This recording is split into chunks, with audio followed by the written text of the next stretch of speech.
Well, hello and welcome to my last live for a week as I go away for a little bit of a break, but you'll still get content.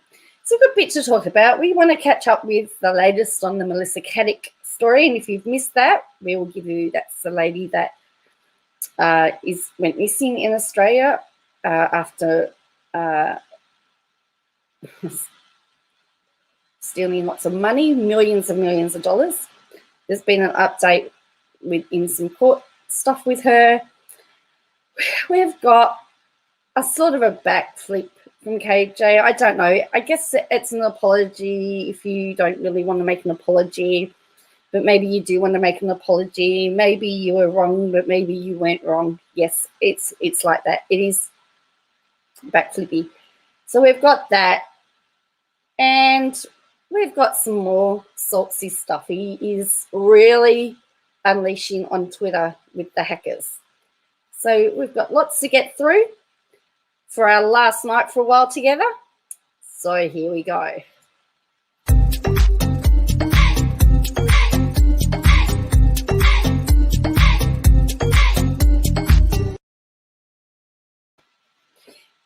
So hello everybody. So we've got looks like everybody is coming in. Diamond Crystal Arts is here. Fernando, totally clueless. I'm just scrolling back. KZ. I know it's probably KZ, but we say Z here in Australia, so you KZ. Michelle K, hello. Ballistic, hello. JJ, hello. Gail, hello. So good to see you, Gail.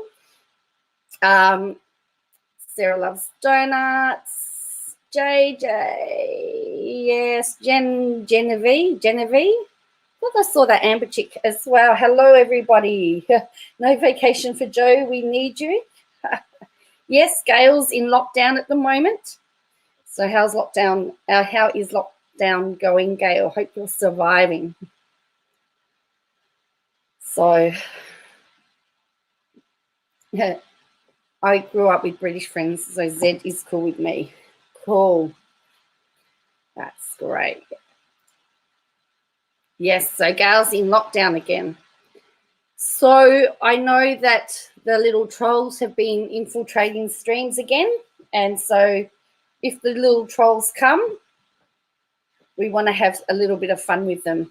So to my mods, let's just have some fun. We'll take screenshots, whatever we need to do. But let's, if the trolls come, it's playtime.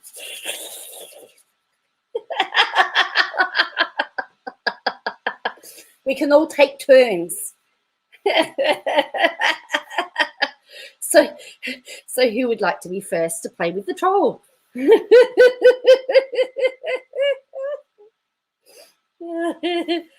Oh.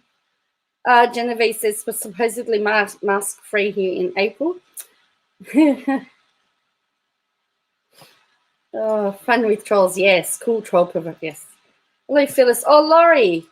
I have to be flat on my back, so I won't be able to converse with you. I hope you're all doing well. Laurie, I hope you're doing well. I hope you're doing the best that you can. You're still in our prayers. We're still all praying for you. So make sure that you look after yourself. Hey, Scarlett. You're glad you're not in lockdown. Yeah. Well, so they've traced the Brisbane strand of the virus down to Byron Bay. So hopefully it stays there. We don't want it here. Thank you. Yeah. They're setting us free. All right, Ballistic, you get first go. You can be first, Ballistic. All right. Free reign. So, yeah, we will take trolls. I saw the troll in EKC's stream today. So I'm like, oh, playtime. But I think I streamed too early for them. So follow the doctor's orders, Laurie. Yes, follow the doctor's orders. We can have, one house. Wow, one house. Well, the thing is, last Friday was the first time that we actually in over 12 months, we actually have not had to wear masks in the supermarket. Friday was the first time. Now we have to wear masks if we catch public transport and taxis. Transports and taxis and Ubers, that type of stuff. And if we can't be separated or if there's lots of people, we have to wear a mask. But other than that, we don't have to now. So we've come a long way. Note when the 2 regular thumbs down appears. Well, I didn't get my thumbs down before I streamed today, so that was really strange. Wait, we can go on holiday. Does that mean I can go?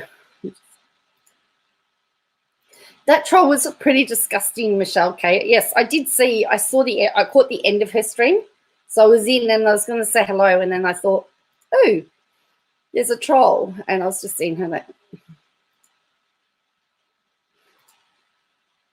Too early for the US trolls. That's right. So Laurie says, thanks. Cancer isn't nice, but I am doing all I can. Thanks again, Joe. I'm in bed, but we'll be listening. So please keep Laurie in your thoughts and prayers. She's got she's got the big C, and we just know that we're just sending our love and prayers to you, Laurie. No plan to create. Hello, Lee. So what you'll see in my description box, you'll see that I've put a few links down there. Last Monday we had a lot of restrictions lifted. Yes, you can dance now, can't you? I was watching. Yes, it was pretty yucky, but as I said. And then I thought, I want to have some fun, but yeah, they don't come near me. Maybe they've heard about me. Maybe they've heard me singing, yes, prayers. We have to wear masks in shops now, and I don't think that's changing times. Opening for outdoor only and taking my client life away from me. Yeah, so we had for a very long time shops outdoors. So a lot of our shops are still outdoors. So yeah, sending love and prayers. Thank you very much, Laurie. Just appreciate all the generosity. I've never seen a troll. How do always themselves? Well, this one was talking about Nat and the case that has just passed. So it was really bizarre, you know. Yeah, it was really weird.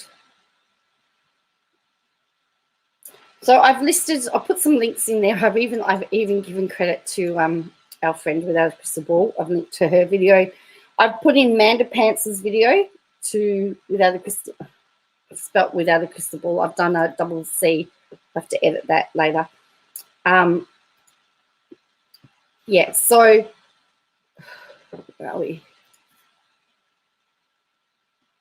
Because that is a really good video if you're interested. That is a really good, she really attacks it. Yes, just after 6 a.m. in Canada. I'm not in all the good channels, it's totally clear. I live in Wales and I've been allowed to holiday since 2017. Only holiday within Wales, can't go to England. Oh, wow. I think I'm Medusa. Did you saw their posts? Not all of their posts, but I've seen Saltzy's emails, Saltzy's Twitter. I have an ex called Night P, bring it on.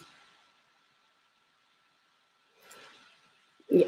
So I've got links there. I've also got, I know everyone keeps asking for my email address. My email address is there. My Twitter handle's there. My Instagram handle's there. And if you happen to play Heyday, I know, it's just something that we all do for some unknown reason. But anyway, my Heyday thing's there, so you can be my friend and send me, so you can help me on my farm. But anyway, so that's all there. Yeah. So Christine, hello Christine, and she said Manda Pants really let her have it. She really did. She really did, and it was very passionate. It was somebody who knew the system very well.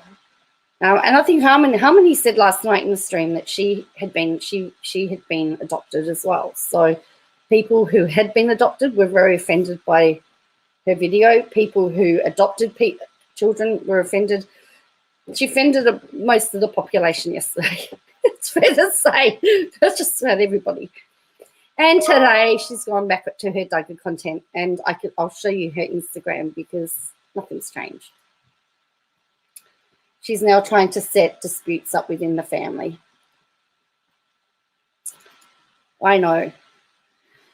So one of the things that she will say on her videos is that the family reached out for her. So she's posted this on her Instagram. This is she's redacted a lot of the stuff.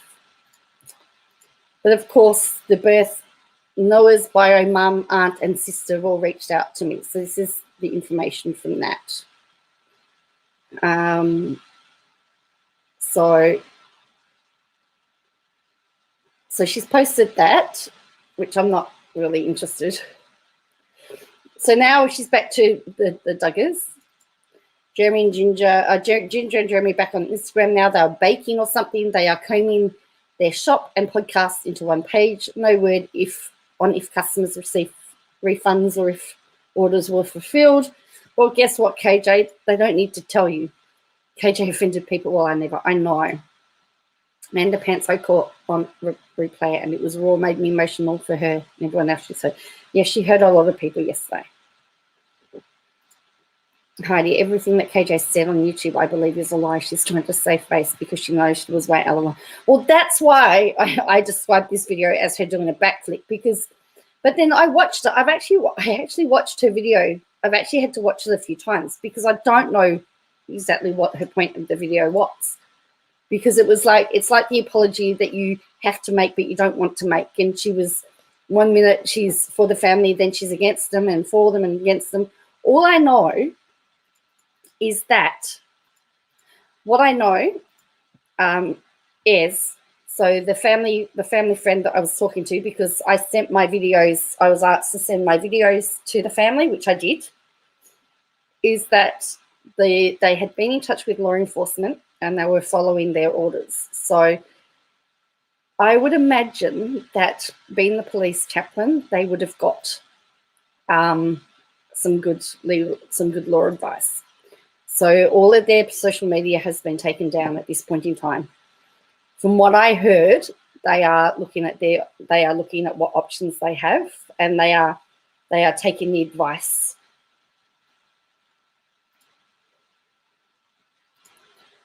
So those family, I don't know, Gail. That's what she says. Right, very vague and really didn't say anything. The idiots in her echo chamber bought it. That's right. The boys' family commented on her Facebook post first. That's correct. They commented on her Facebook posts first and said, that's right. But again, that's the narrative. Because if you actually read all of what the woman wrote, it's not exactly what she's saying it is. So KJ's making herself well-known with police. That's not a good idea, no. KJ essentially dots the family out of malice. She did, Fernando. It seems like that, doesn't it? She trusts those people as a fact. She deserves to be sued, says JJ. Doing a backflip can't undo all the harm done. No, and all the harm done and all the hurt. There were so many people hurting at the moment. Then she told them to PM her so she could get more. Oh, and in my opinion, it's all for views and money. Instead of those people get in touch with her yesterday, well, why didn't? And this is, and I think Amanda Pats has a really good point. If she was concerned about how that the child was going to be farmed out or adopted or privately, she should have phoned the authorities. She should not have gone onto her Instagram page to go, I'm really disturbed. I've just read this thing about this person, and then go and do the same thing on her Facebook page, but not contact the authorities. If you have a concern about a child, your first priority is to contact the authorities. They investigate and see if there's a problem. That's what normal people do. That's right, Heidi. If KJ was worried, she should have called the authorities. But instead, she went on her social media. Exactly. If she's concerned, she should have contacted CPS, not make a drama out of it for her own gain. It's nothing for content yet. Nothing yet. And so now she's going to complain that everybody is picking on her and everyone is bullying her. I'm not bullying her. I'm calling her out because what she did was stupid. It was stupid. She just hasn't put the one child at risk. She's put all the children at risk now. She's put a family at risk. I agree. If she was other people to do it for her. That's right. She said, I nudged people to report it. She did say that. Maybe we need to stop expecting normal. Oh, look, I stopped expecting normal from KJ a long time ago, but just when I think that I've seen everything, she goes and does it again. She loves being a cult leader. Yeah, well, when she did that cult thing, it was her.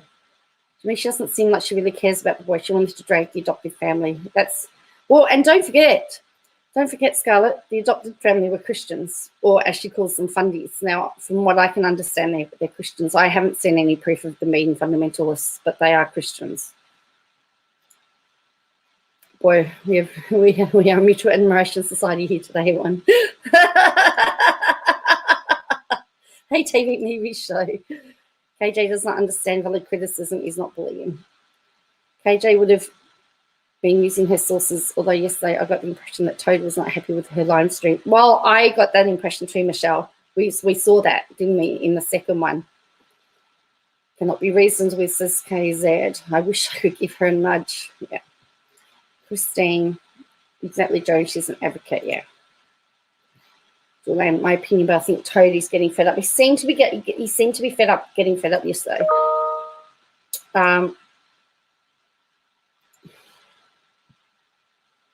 She has got worse. I know, poor KJ again, hey? But the thing is that everybody now, like it's, yeah. These people are not the stuffers. That's what she was hoping for, another rush of subs. These people seem to fight back. Well, and the other thing is she picked on a family that have no, okay, they've got a YouTube channel. They had a YouTube channel, very small. Like, they were just a normal family.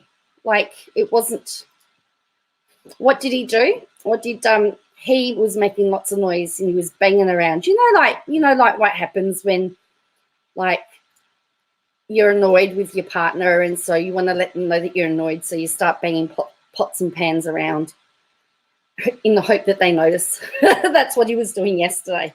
Well, I noticed it. So this is another one of her photos. Movies, TV shows this. Yes, I was an impression Toad was fed up. He was making so much noise when he was cleaning up the house, and you could see Katie's expression on her face that it was time to get offline. Yes.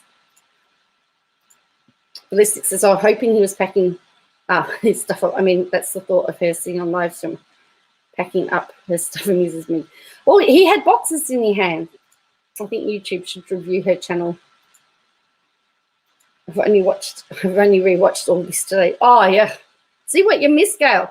So she says, I noticed in the new special that Michelle Duggar looks kind of gaunt, maybe hollow. I also noticed she's using a lot of spray tan again.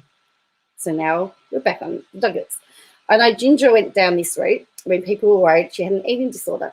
Michelle has openly admitted to her struggle with bulimia. I hope she hasn't relapsed. I hope she isn't sick.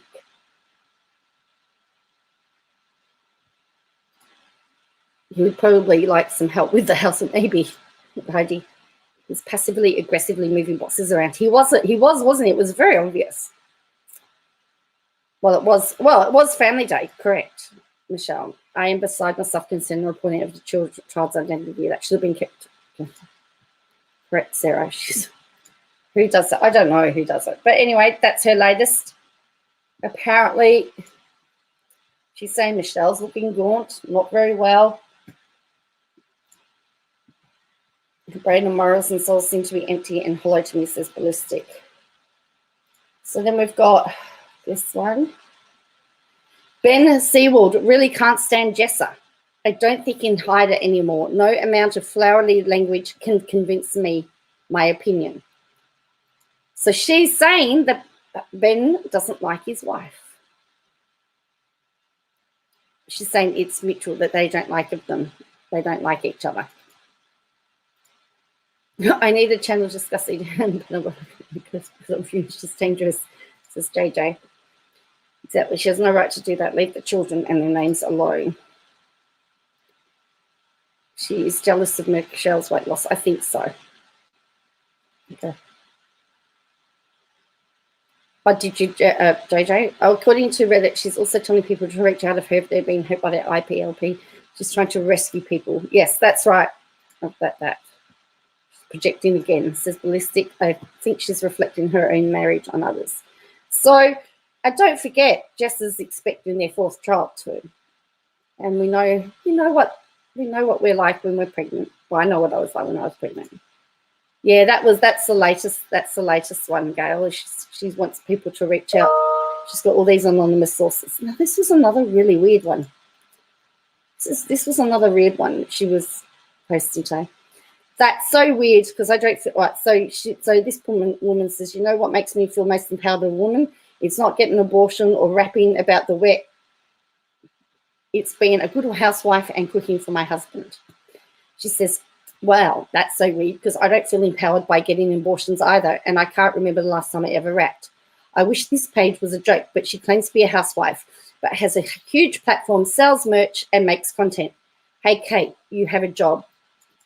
I think she's jealous that the housewife is making money. But she claims to be a housewife. Can't a housewife make money? When the person is isn't that why Avon started? So housewives could get out the house and start selling stuff? Oh, dear. Ben doesn't like his wife. Wonder where the big belly came. I know, Michelle. KJ doesn't get Michelle is busy and active woman. She takes care of herself. Her body, yes. Wish somebody tells Tavi KJ. She doesn't manage to KJ yet. Did you see all that hug Toad gave on camera the other day? Toad had cooties.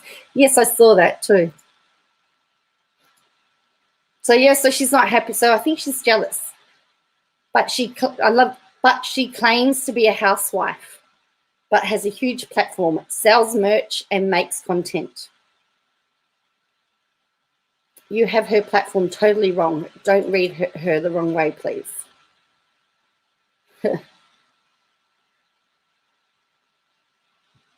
The sooner the new filings take place, the better, says for order.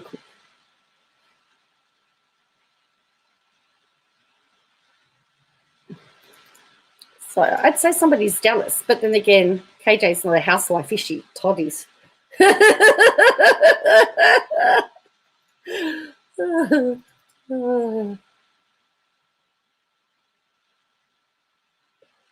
She may have gone against the wrong people this time, especially since they connected to police. I think that was the most foolish thing.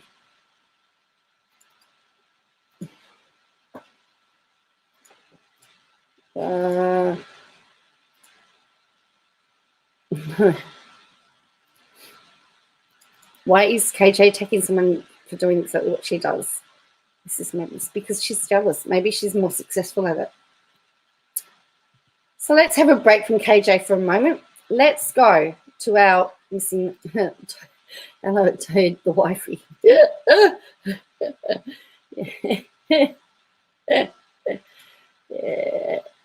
All right. So this is the ABC. So this is where this is. Toad has probably seen the channel, wants to know how the other one can cook and clean while running the channel. That's probably true. Is she doing all this on purpose? If not, then she really needs help. She's been unhinged and escalating so quickly. So what has happened? So we have been following the court case of ASIC with Melissa Caddick in the federal court. So this is with the business. Now there have been a whole lot of filings that have occurred in the last few days. But what also has been, so while this has been happening, there has been another case happening, which is criminal charges.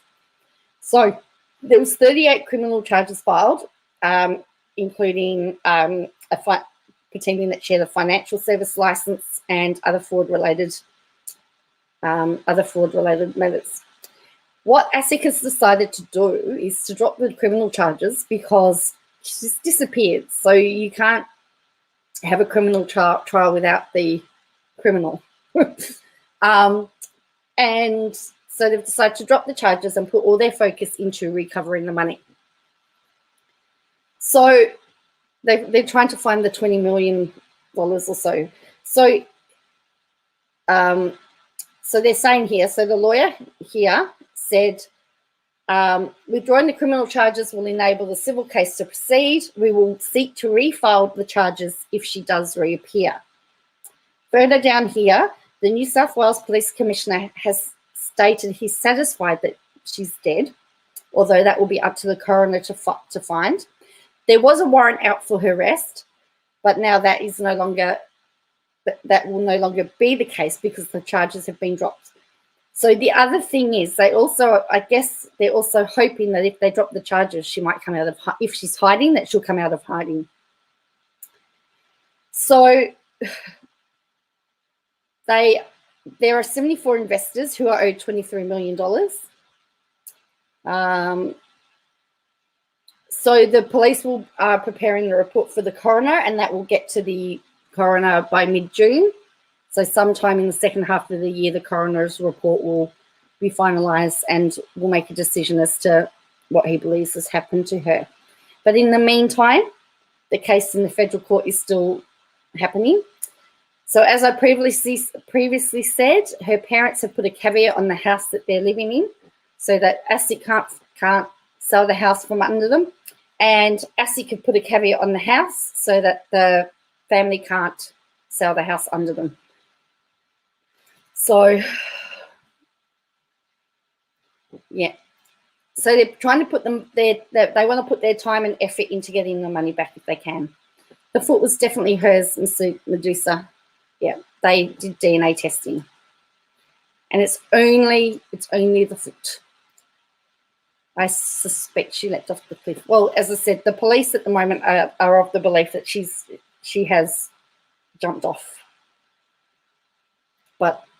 or she has died, but she's at the moment disappeared. So at the moment, if there's no criminal charges, hopefully she will, if she is alive, she might come out of hiding. This is such a Harold Holt, yes. It is. It would be wonderful if some of those folks could get their money back. Well, that's what this federal court case is all about now. This is going into the recovery of money. So we did look at a few weeks ago. We looked at the affidavits from the liquidators, because remember that the living expenses for the husband and the son's coming out of that as well. And there's some paintings missing as well that they need to try and find where the paintings are. So it's going to be very interesting. So the next court date, let me show you. So the next court date is the 7th. There's a hearing on the 7th of April and the 8th of April, 7th and 8th of April. So that will be the continuation of that. So hopefully, if she is still alive, she might come out of hiding. Not even a foot was found with Harold, was it? Okay. Her parents can't prevent their apartment being reclaimed. It was bought by. Yes, however, they sold their house and used the proceeds of that sale of the house as the deposit for this house. So that's what I guess the court has to determine, whether they can get that money back that they put into the house. I think they're in a $6 million house, and they put, I think, $1.2 million towards it. But, you know, seems a stretch to think she removed her foot and placed it on the beach for someone to find. Like, I know it is, isn't it? She'll order cook. I don't know what's happening, but I guess now we just wait and see what happens. But everything goes on. The recoup of money goes on regardless.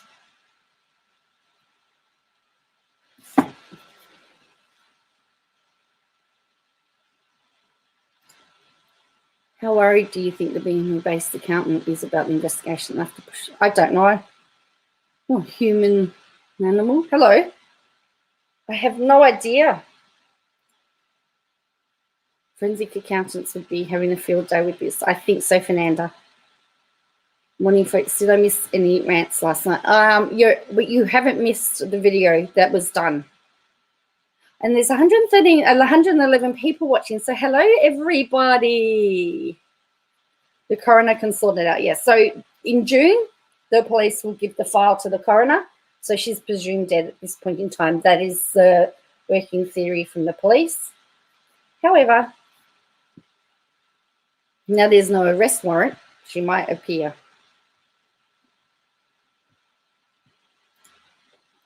Okay, so I had my Douglas marathon night experience on that beach with us. It was found tuberculosis. Peter.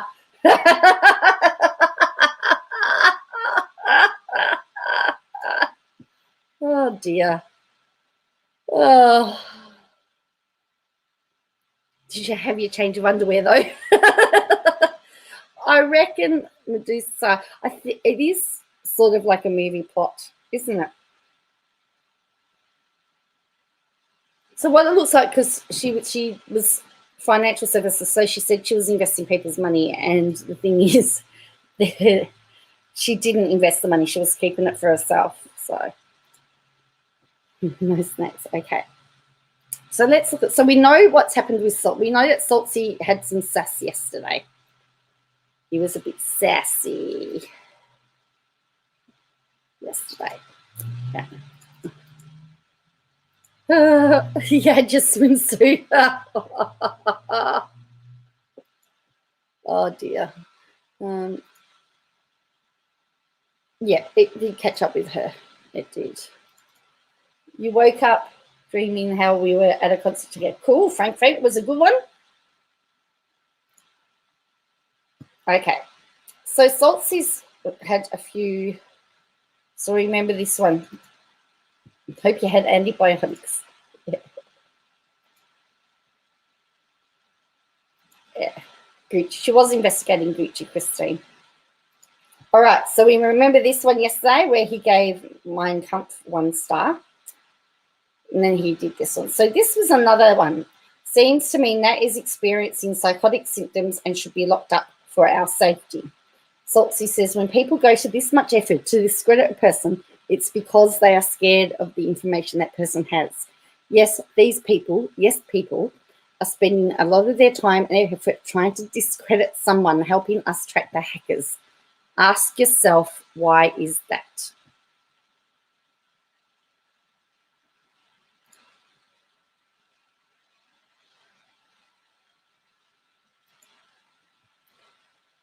Human says, when bodies end up in the ocean, feet do often disarticulate and remain in the boot or shoe. It's quite yucky, but a well-known phenomenon. I think she's dead, awful, regardless of what happened.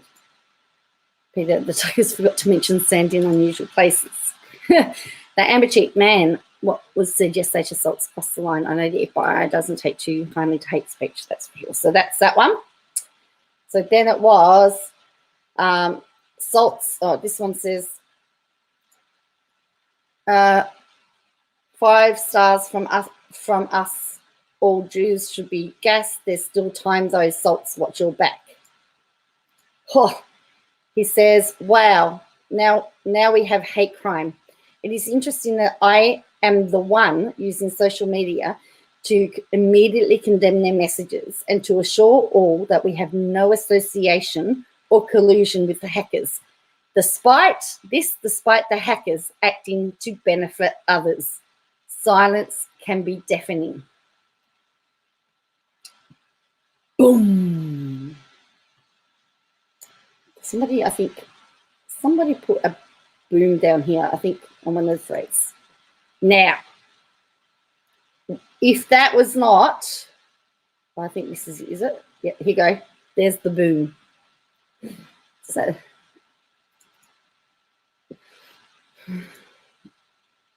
is Saltzy being a naughty boy by posting on Twitter what's happening? He must have an end game. So the hackers have just been relentless. So he's now calling them out and he's throwing shade at a certain person. Well, it looks like he's throwing shade.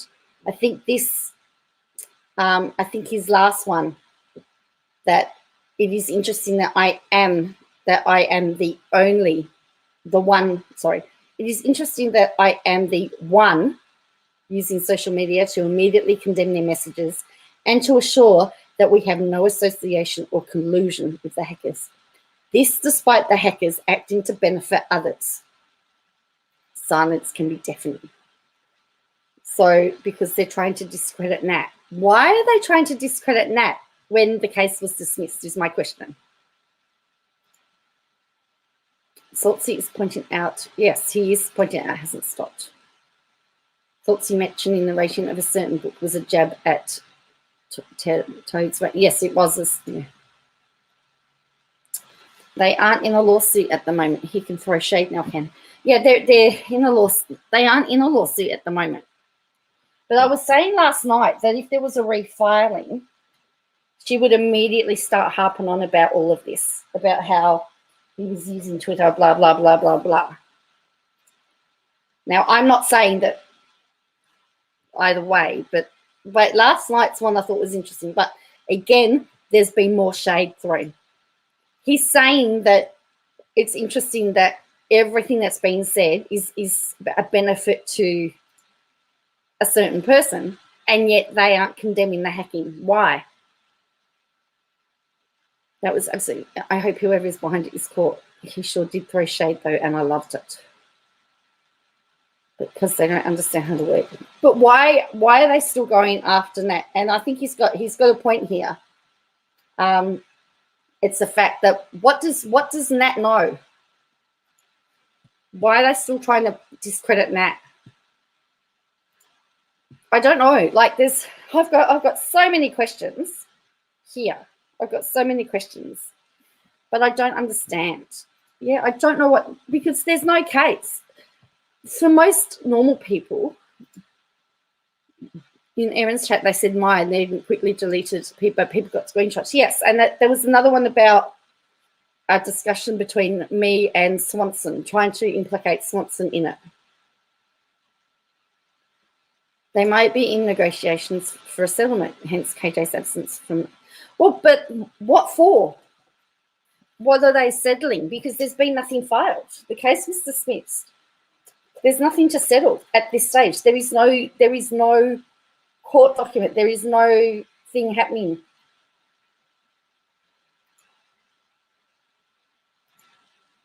There's nothing happening. The case was dismissed. As far as KJ is concerned, she won.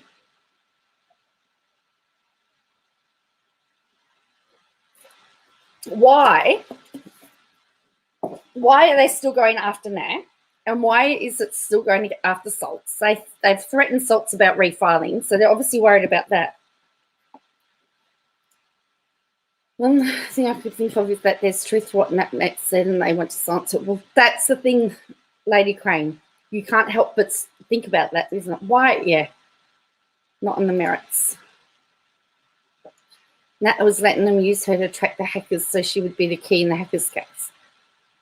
The most interesting one was that they had proof James W. killed his mother. That's disgusting. If you have the info, take it to police as per. Yes, that's correct. Yeah, I saw that one.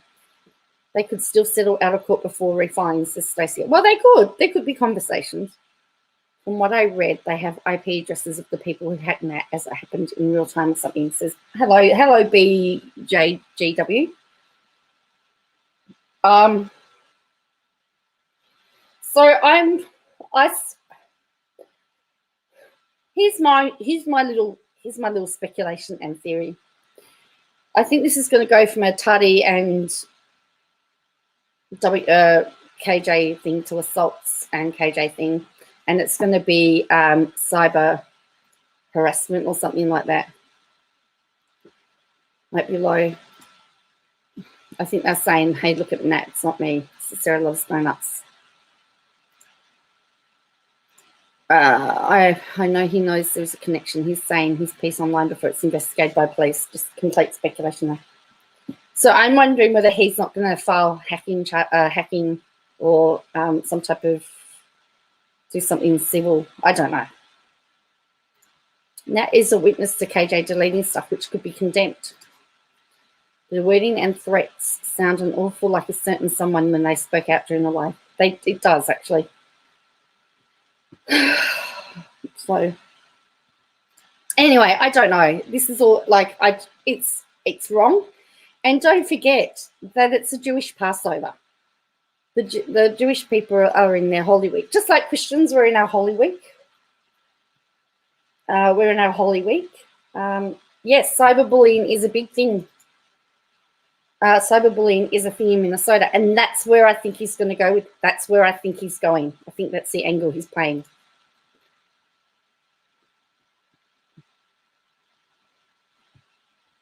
So I think he's going. That's where I think he's going with that, right? So let's look at this backtracking. So, and I didn't even get to. I have to say, I didn't even get to the end because I was so confused. So this is her live because I've kept it. I didn't want to refresh it because I didn't want to lose everything. But there's a few interesting comments down here. Just want to get the kids to get help, get the help they need and be safe. Same, because it looked like they are scared to look in with the bio baby. These people are clearly not thinking of the child's best interests. So again, her stands have just picked up the story. Frank says, I agree, Joe. I think Saltz is going to go in his own case. She messed with the wrong lawyer. There was a Mike B. Yeah, that's right. There was a Mike B. So these are all the comments. This is so dangerous. These poor kids could even be put in wrong hands if not monitored. Even with trained government worker, kids slip through the cracks. We don't need everyone passing unwanted kids around like animals. Correct, it's happening daily. What Katie is doing is extremely dangerous. She's not an advocate. If you want to educate yourself, then watch Amanda Pants' channel to today's live stream. After you watch, I wonder if you will agree with Katie. If you have all this faith in Katie, then you should watch Amanda's video. That's fair. Amanda straight up said she did not know anything about this family. Therefore, anything she had to offer on the topic would be pure speculation. Is Amanda cool with the adoptive parents advertising kids online to find a new home? That would be strange coming from a professional. Let's have a look. Yeah. Have you passed on Easter to those in chat who are celebrating? Yes, Poppy said it's just popping in for 1 second, but it's not hail. The hacker ends up being unrelated to KJ. She should submit a bar complaint against Saltz for his Twitter conduct accusing her. Yes, I did watch somewhere that someone said that KJ quickly deleted her Twitter post on Saltz instead about Nat.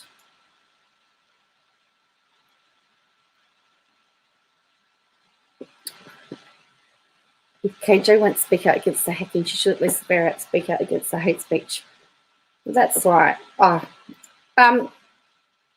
Would be interesting, Poppy, to see what happens there. Mike B, Katie's lawyer, Michael Brown. Saltzy knew that Todd gave Hitler's book for stars. He would know that. That came out weeks after Kate was watching. Yeah. Yeah, her stands really go out. So this is her backflip. It seems like these fundies. Now, as far as I know, as far as I am aware, I have not seen any proof that this is a fundy couple that they just attend their local church. So, first of all.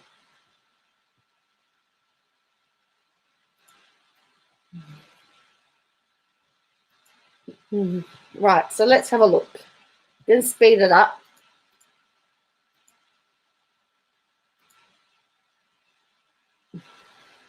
Now, KJ actually states in here that she's nudged the people to go to the authorities. She's nudged them. But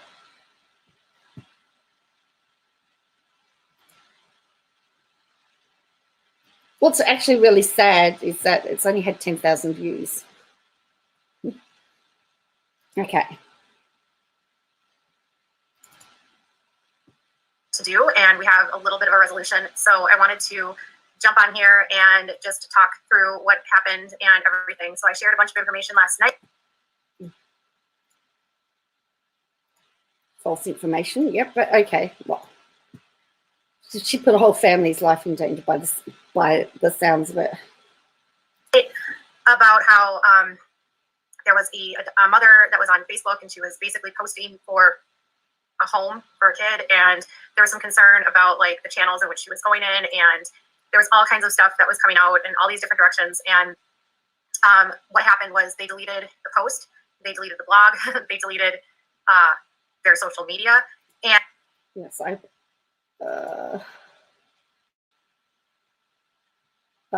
she's so full of it again, trying to step back. When was this? This was today, or this was our today, Gail.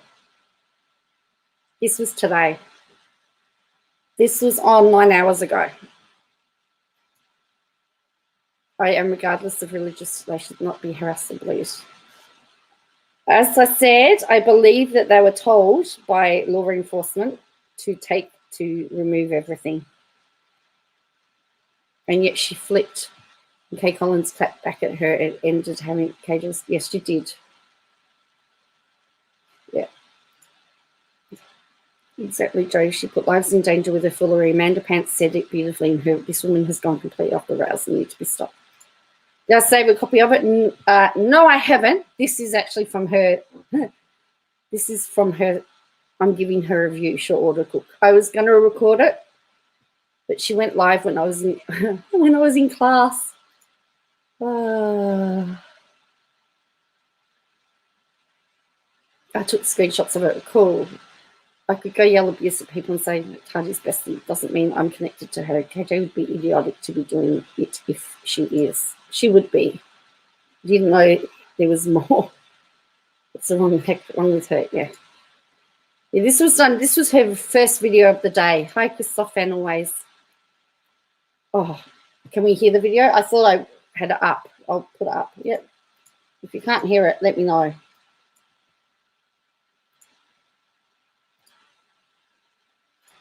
She goes backwards. She goes back and forth. They delete everything. Yeah. She unleashed her haters. She did. Poppy has an interesting. Yes. It's a very interesting thought, isn't it? When KJ's making these videos, they're really problematic. I've been reporting them, but I wish there was a better reporting system. The current one seems like nothing, says Heidi. She was given false info. She said she looked through all of it and way back, took her facts from them. Yes. See, she's trying to backtrack. This is why This is why she's backflipping, because she's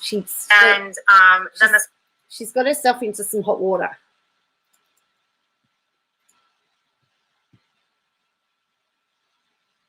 Hey guys, this is just going to be a quick up. So this also was a members only. We've been going through recent public case on incitement, though, and we all know how it ended from a legal perspective. Looking at the very limited stuff I've seen, these hackers aren't very bright group. I'm pretty sure he has some solid proof. I'm sure he does. Is KJ going to pay for the emotional abuse and financial burden that she's put on his family? Nope. Poppy, I reserve judgment on him, but I think he's pretty unprofessional with the social media shade, says Poppy. Thank you for becoming a new member, KZ. Yay! I'm 1 member away from hitting the 100. Woohoo! You still can't find the video of that she did of Ginger, probably saying she doesn't eat it. Well, I don't know. I haven't seen it. I don't think Saltz is saying that she's the hacker. He said her not condemning the hackers is just as bad. Possibly. Makes me upset when I put, I'm not going against regulations. Yes, well, that's right.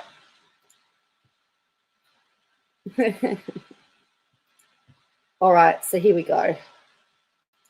Update, because I did the video last night and I was like not sure what to do, and we have a little bit of a resolution. Not sure what to do? You ring the authorities if you weren't sure what to do.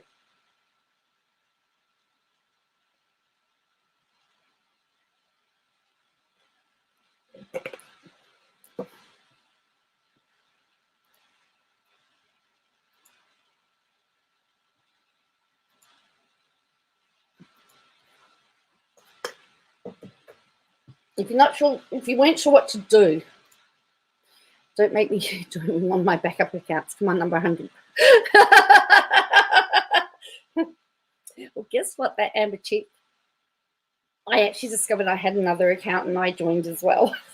I joined my own party.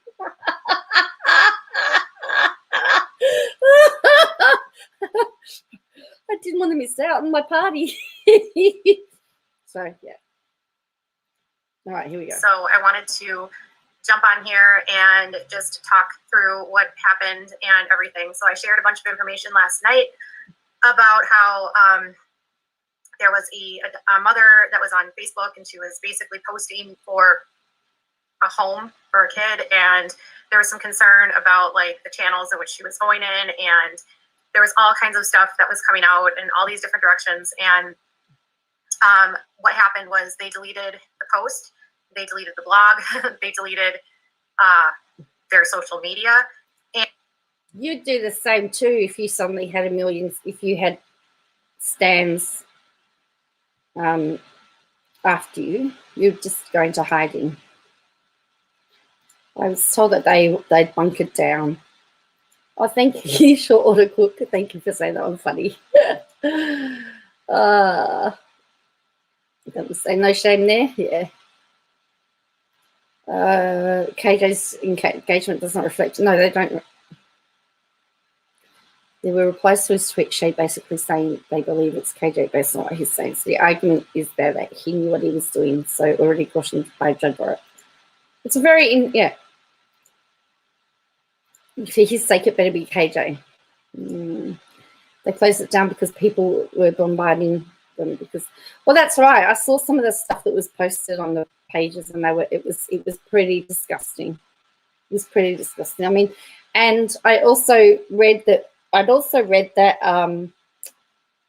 that they were ringing up the police and telling them that he had to be fired, that the police needed to sack him. So that's not how you handle it.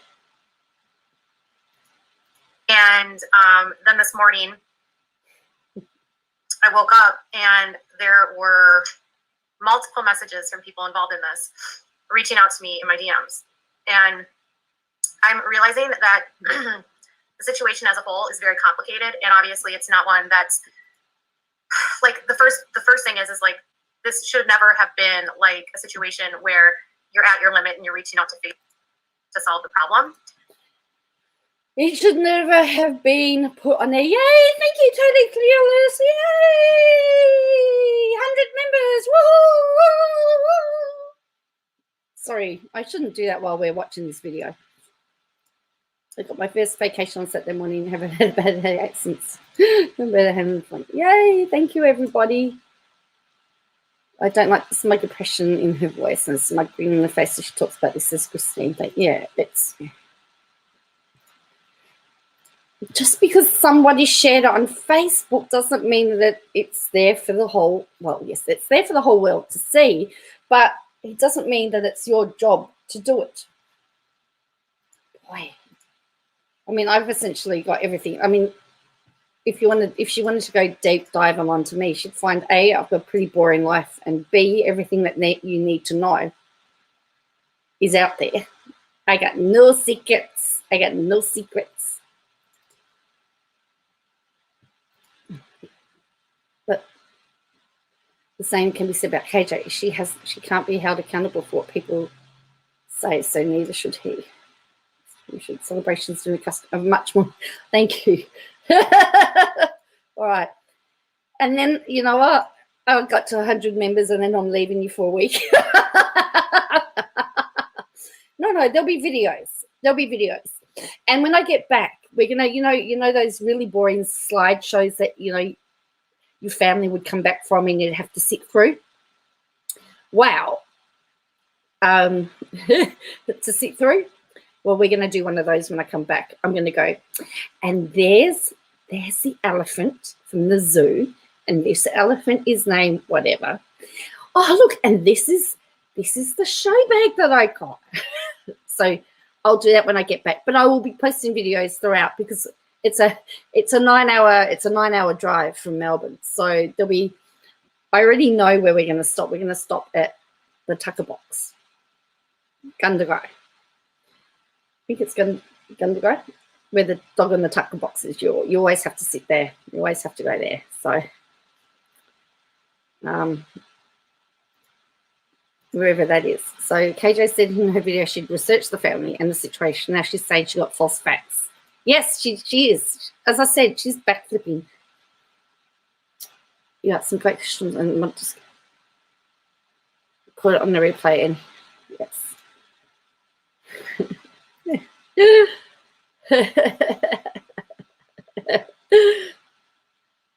Joe, do the mods get stand down pay? You get a holiday too. Yeah. On the slideshow, not the slide. Yeah. We need pizza and red wine. Holiday pay for the mods.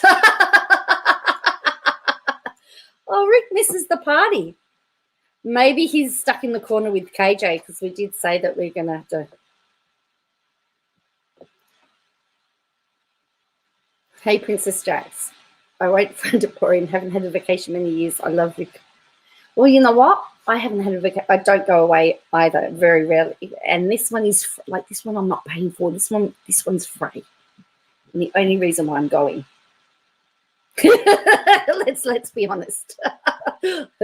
If I was going to cost me money, I wouldn't go. I'm actually going as a spare driver for my sister on the way back. So that's the only reason. From Sydney, so. But yeah, there'll be lots of pictures, there'll be videos and stuff. But I just need you all to make KJ behave while I'm away. You know, I don't want anything. I don't want anything happening while I'm away. So can you please make sure that she behaves herself for me? It's where Rick and I must not be allowed in the same room and never see him. All right, let's get back to this.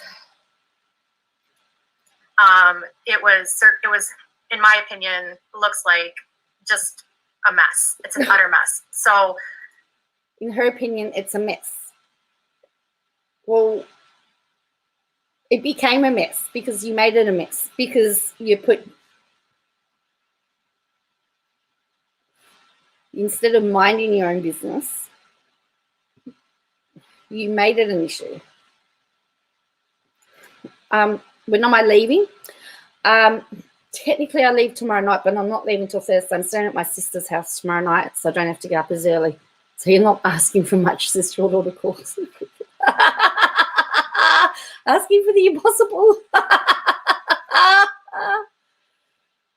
I know it's not good. I'm asking for. Oh, hello, John. How are you? Rick has hidden. He's hidden in the corner. You should stand in as guest hosts. You could do it for a week. You could do it for a week. She made it a mess, that's right. Hey, John, welcome. This is a vacation we are, but oh, look. Oh, I'll get my cattle prodding working order. Yeah. Get Rick to give us the passwords and we'll get him into it. Yeah, Rick does have access, so I guess he could do it. Hi, John. Right, so here we go. I just love how she's looking up to the sky. The biological parent, the mother, the aunt, and the sister all reached out to me. And I realized that with these kinds of situations, there are always like so many different sides to every single story. And I am not here to share any of the information they provided to me, because the reality is that's what's happening is. She put it on Instagram. We need a flat joint to send. She's put it on Instagram. She put the messages on Instagram. What's she saying? I'm not going to share what they said. It's on Instagram.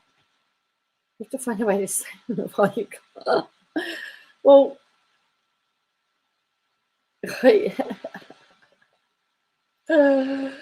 all right, these people are doing the family, and she dug in where she had no business. I don't think a sub told her about this. I think she infiltrated another private, says Heidi. So is this... I think she looks up and left when she's lying. Noticed this a while ago, says KZ. Look at her trying to dig herself out of this hole, says Fernando. Yeah, as I said, she's backtracking, like she's backflipping like a gymnast on a balance beam to all the sides and take it. I should do that, shouldn't I? Actually, maybe I should do flat KJ. Give her a time of her life. Now there is a different side and she's not sharing. It's kind of nice to try things so highly of the chat that we can control KJ.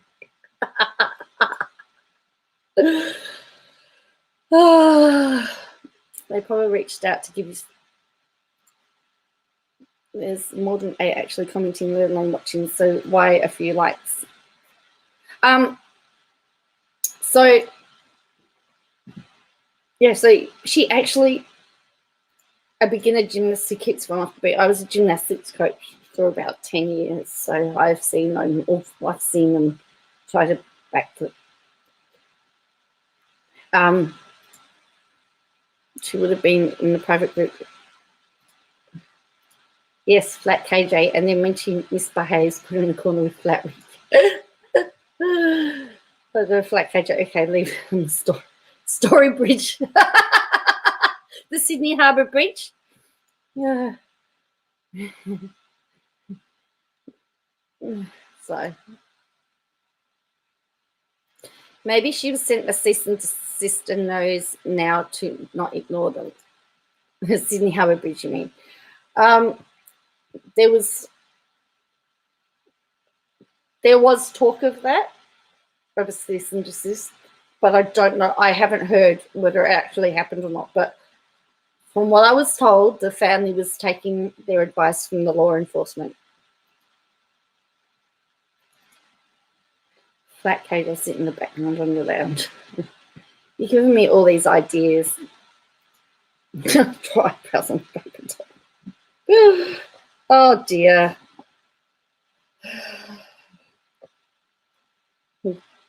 So I could have the adventures of KJ, hey? Document the adventures of KJ.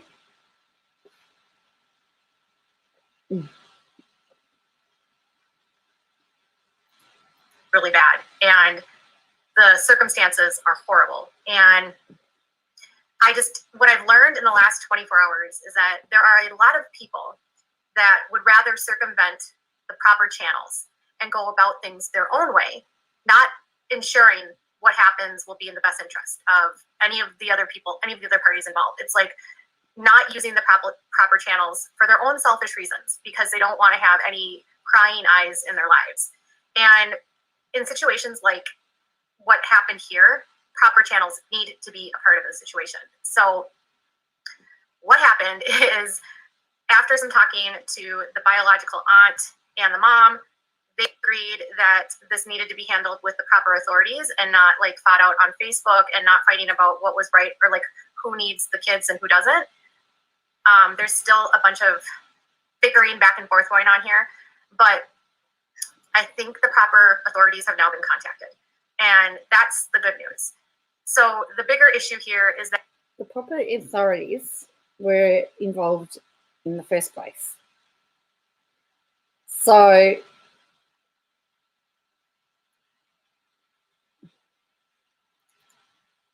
why I'm not here.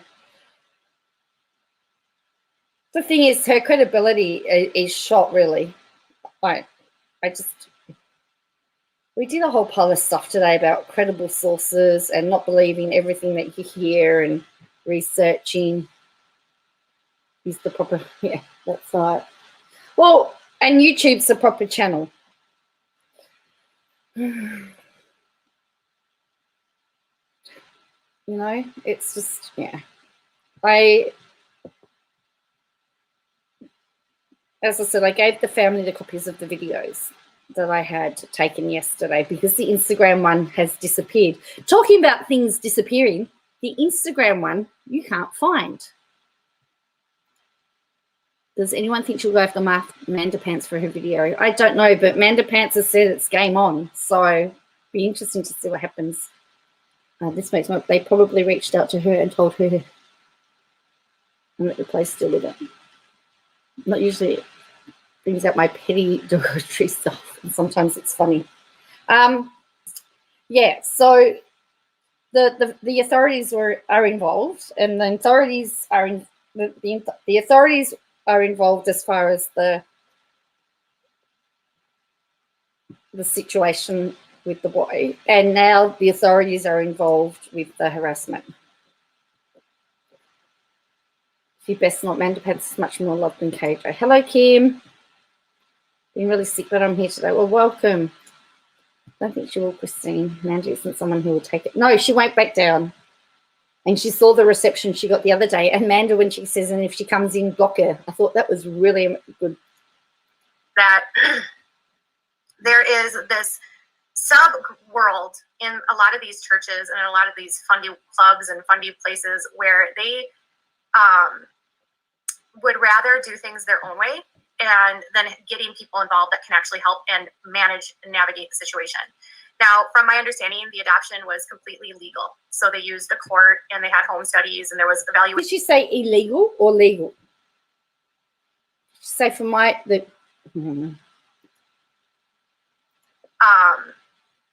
would rather do things their own way and then getting people involved that can actually help and manage and navigate the situation. Now, from my understanding, the adoption was completely legal. So they used a court and they had home studies. So it was completely legal. Okay. So everything that she said about it being under the table and underhanded and illegal was wrong.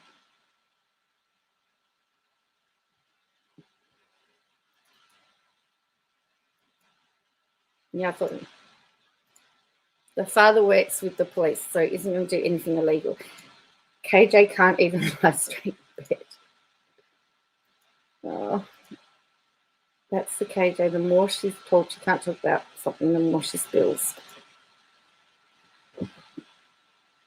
Don't forget, she did all that spewing yesterday of the fact that it was underhanded and it was the proper procedures weren't followed and the proper channels weren't done. It was an under the table adoption, and now she's got to eat humble pie because she was wrong. KJ, you are supposed to say, I actually got a few of my thoughts wrong, my facts wrong yesterday. In fact, the adoption was done by the correct procedure. I'm sorry that I gave the wrong information. How hard is that? How hard is that? Am I saying that underhanded stuff doesn't happen? I'm not saying that at all. Not one apology insight from this. No, straw or the cook. Someone needs to do a face-to-face video of her conducting. Same story. I know I wish I had those skills too. I'll be human and apologise for misinformation. Isn't a KJ video if it isn't compromised? It's comprised of 75% lies, in my opinion. Correct, John? That's and she will just call herself a journalist who follows journalistic principles. I've never known a journalist to get so many things wrong, though. Even journalists have to file retractions and say they were wrong. She called it human trafficking, human and child trafficking on Instagram takes, but now it's above board. What a backflip. And on her Facebook, she also used human and child trafficking.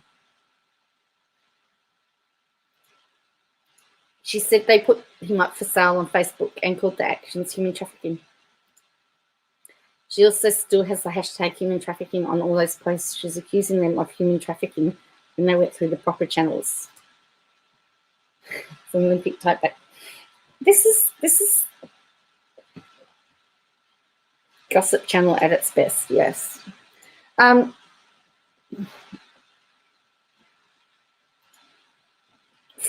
I read the post that the woman wrote, and she said she said that they were going through the process of needing to find him that if they knew of anybody that would be interested to contact them. Now, that's not selling the child. That's saying that there are procedures to go through. I'm not saying all them. Glad I wasn't there. I would have been sick. It wasn't good, Gail. It wasn't good. In fact, Gail, last night we had free range in our chat. We were able to vent completely last night. There was because it was not pretty. All right. And there was evaluations on all of that once everything did happen.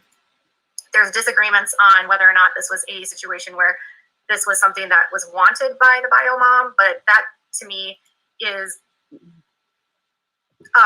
neither here nor there.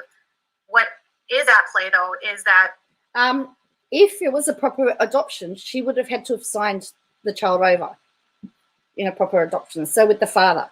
So regardless of how they feel, they signed the child over for adoption. And by the way, members only chat's on. She sounds nervous, and yes, she is, because she's hoping that her chat reflects what she said. Her chat reflects what she said about all of this. Yes, they are still on that thing.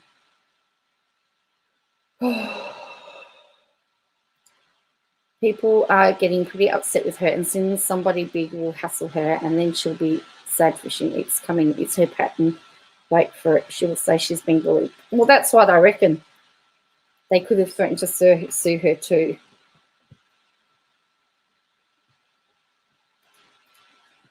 Because this was a situation where a family that were mere She just giggled. Okay. strangers found out about these kids through friends. They took kids very limited, with knowing very limited knowledge about them, into their home when they already had kids. What do you think adoption is? Strangers take kids.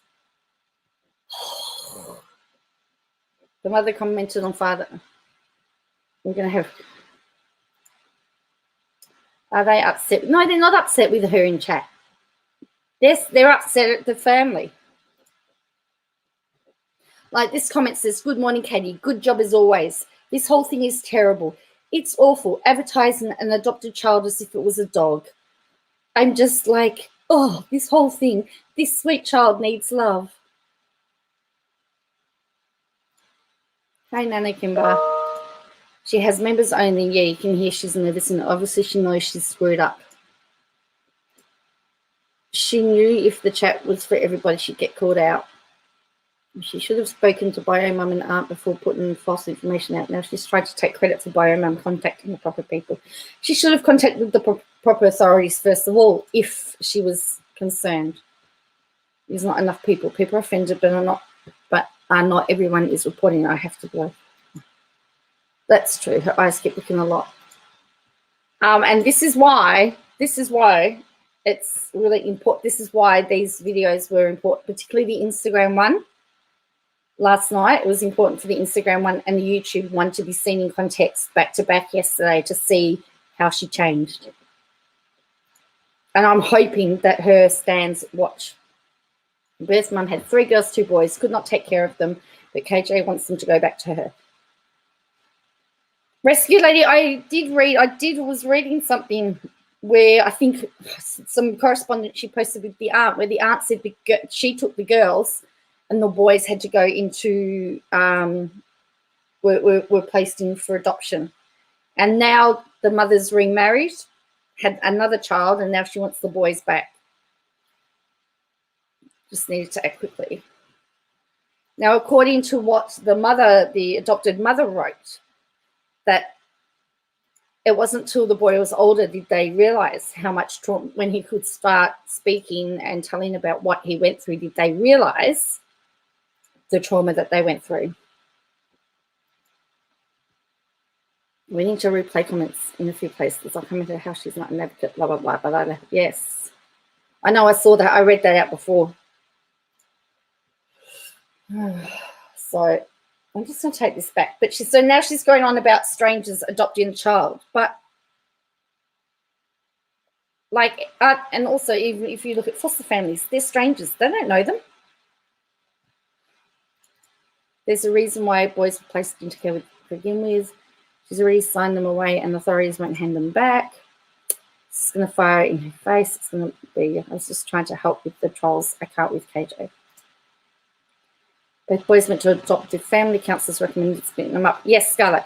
And my understanding is that the boy has to be removed for the safety of the other children. So it's not that they don't want him, not that narrative. It's a safety issue now. And that's because of the fact of the trauma that he had, and they've done everything that they can, and it is the authorities that have made that decision, not the family. Yes, KJ, with your little bit of research would have worked that out, would have found that out. Oh, I know, I'm tired of her husband, sick of KJ. He's never seen for the funny ones people make. Bio's mum's sister supposedly was a friend of the adopted mum. That's what I heard as well. Which is not common. Sadly, it happens. That's my understanding too, says Scarlett. So, and that's why the mother is heartbroken, because she doesn't want to give up the adopted child, but she has to for the sake of her family. So this is not to say, oh, he's got problems, we've got to get rid of him. It's a safety issue, and she's devastated and heartbroken about it. That's what I've read into it. The child would need more intensive therapy and would require help that they aren't equipped to give. That is when I read what she wrote, not what KJ told me it said. When I actually read what it said, I realized it was what the issue was. This was a situation where a family that were mere strangers found out about these kids through friends.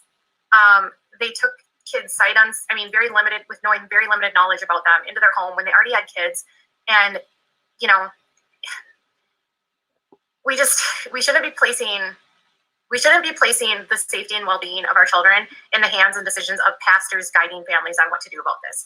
The pastor goes down with them to help facilitate the trade-off and the handoff. And like, pastors are not experts in child rearing. They're not experts in child safety. And they certainly deserve no place in facilitating and coordinating something like this. What should have been handled, the entire situation from the very get-go, was the involvement of the proper channels. And there is this subset of people that are in the fundamentalist world or in the very religious world that will go to any means possible to not get the people involved that should be involved. They are involved. Has she given you the impression that people with children shouldn't adopt, or is she still yet to do that?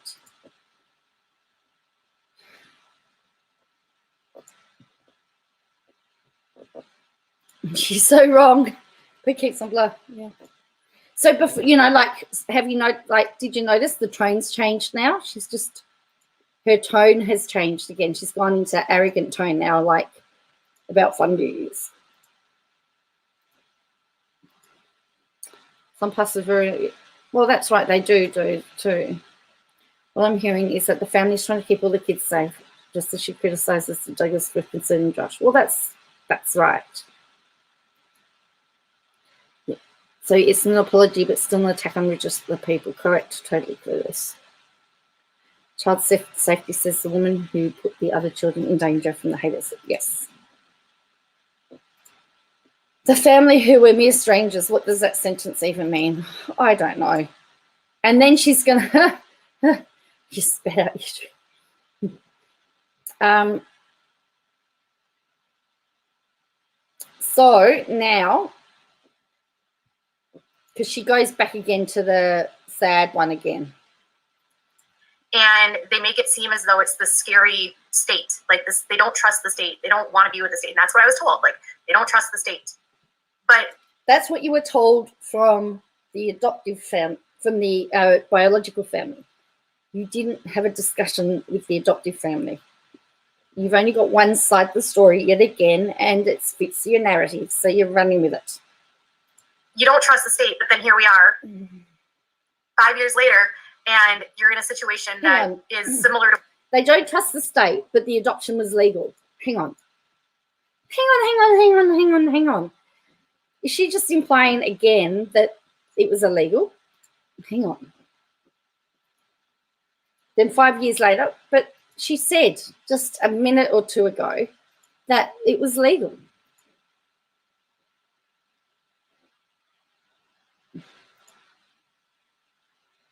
Lawyers were involved. They were involved.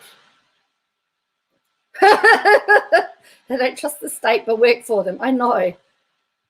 Oh, dear. All right, let's have a look.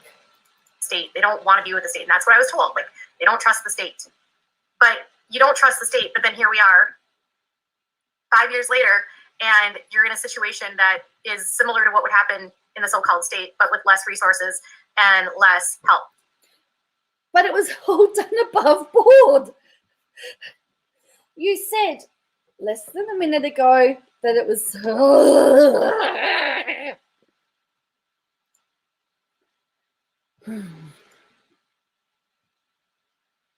This might be my last stream. This might actually, like, blow my mind trying to make sense of this. Someone says, please let it be true that the proper authorities have been contacted.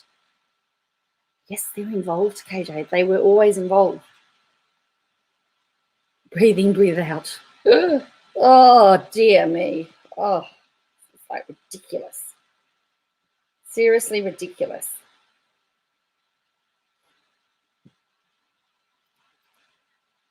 And it's messy. And we need to stop thinking about, like, the system is flawed, but the system is more equipped to dealing with very complicated children and complicated situations than private citizens that have no training, no experience with the situation, nothing. I think if you have anyone in your life that's considering doing this, don't go this route, because now there's these kids that are like, you've got an adoptive mom that are literally is on Facebook advocating for someone to take him. That's not her. She's got no idea, has she?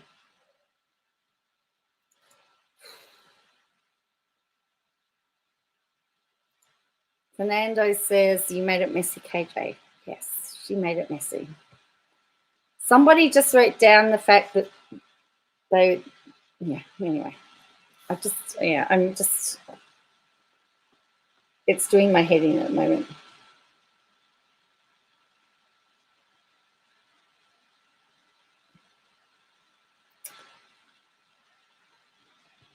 Like she has training, says Sarah loves donuts. Darlene KJ on her soapbox. Jennifer says, I think this will be the ultimate lawsuit for KJ.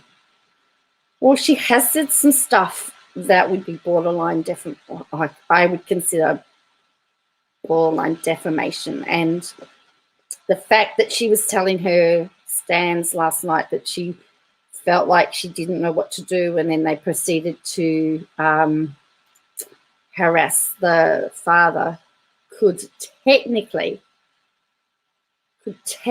be harassment. But I'm not a lawyer, but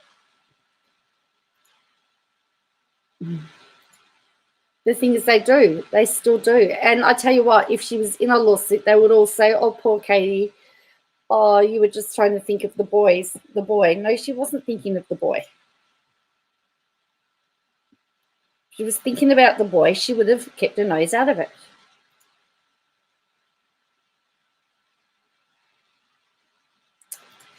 And hello, Anne. She's advocating for people not to adopt from others when it is already difficult for kids that need home. Yes. And in fact, at one point, I think she says that children shouldn't go to homes where there are other children.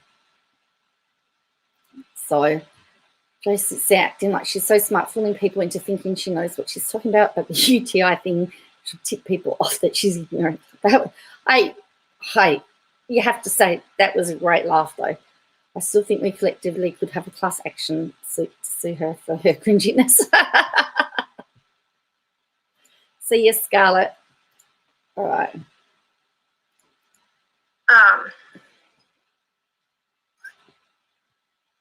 So what should have happened is going through an agency or through the proper channels through CPS or DHS, not through advertising on Facebook.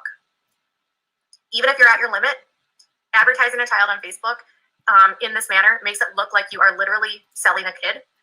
She did not advertise the child on Facebook. The proper authorities are involved. Just thinking about the boy and had concerns. She would report it. Yes, Sarah, she would have reported it. She wouldn't have gone onto Facebook. She wouldn't have done she wouldn't have done an Instagram and then run straight to Facebook, YouTube. And so Jessie Bess says there is a reason people have to jump through a ton of hoops to adopt for the benefit of the children and the adoptive parents. They did the adoption legally. Katie just said that. They went through the agency. They had lawyers. They went through CPS. They did everything that they were supposed to do according to the law. And yet she's still got, there's people in her chat saying that it's not right. Ugh. I tell you what, that does it. Paper KJ's not coming with me. She doesn't deserve to go on a trip. She said that one time she'd gladly sell her son on the black market. Yes, I remember that. I think I need public figures. Yeah. It makes it look like the kid is a commodity, and it makes it look like you're passing off issues from one family to the next. And at the end of the day, if you can't handle it and you think that giving it away to someone else is going to somehow fix the situation. She's referring to him as it. It. If you think that giving it away is limiting people on how many children, sounds like China. It's none of her business how many children people have. She was not supposed to use birth control. Oh, yeah. So she did say, I remember saying that, and then she said she was joking. One family to the next. And at the end of the day, if you can't handle it and you think that giving it away. Giving it away. He's a boy. He's a 10-year-old boy. Fernanda says she has no idea about traumatized children.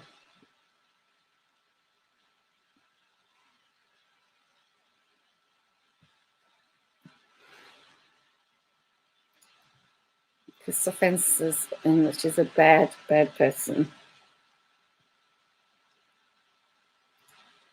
On a video when she had purple hair, yeah, it was a while ago, wasn't it?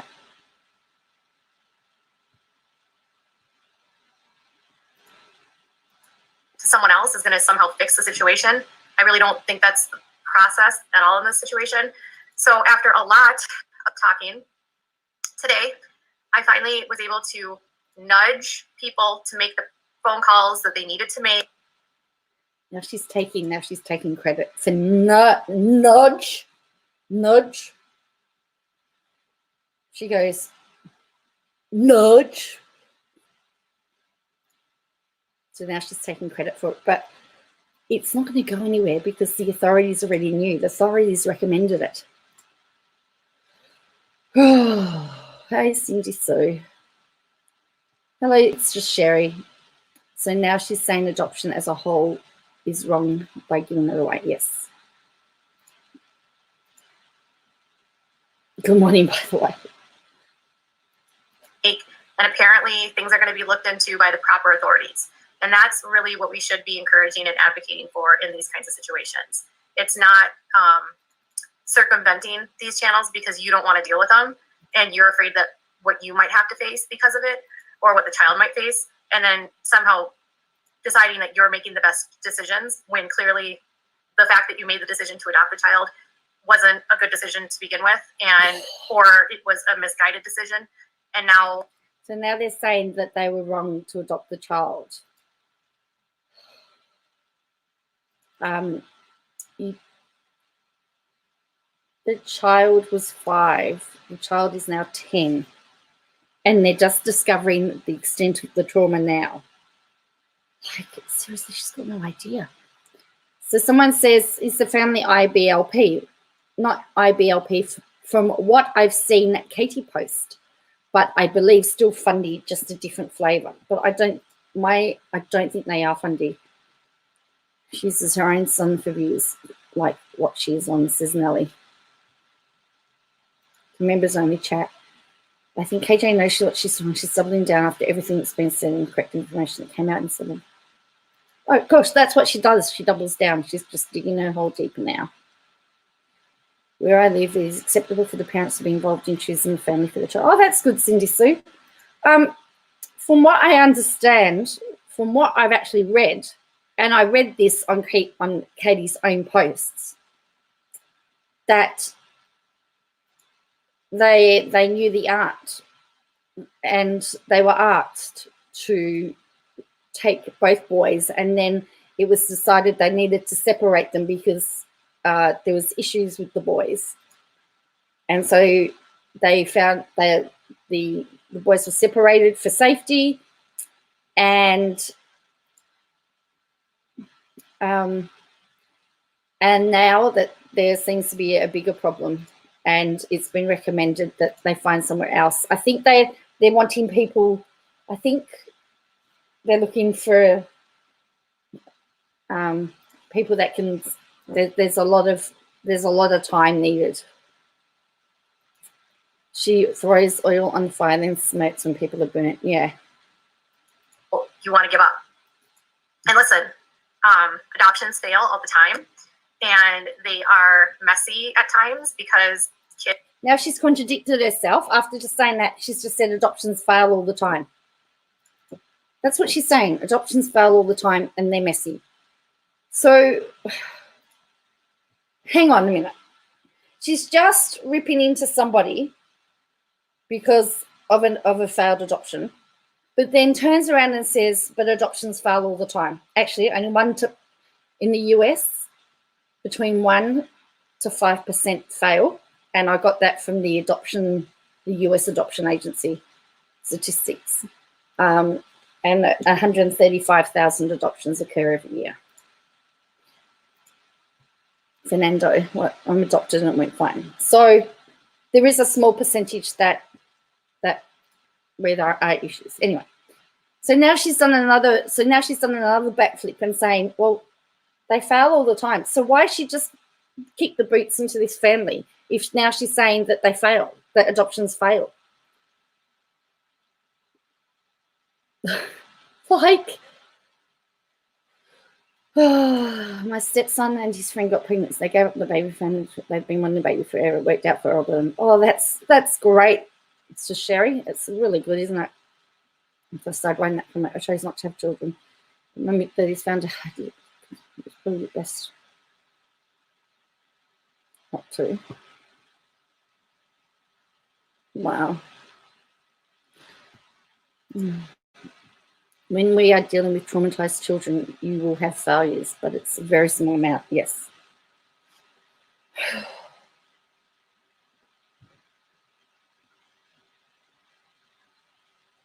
If you don't like what KJ says, give her 5 minutes and she'll say the opposite. Correct, John, because now she's saying the opposite again.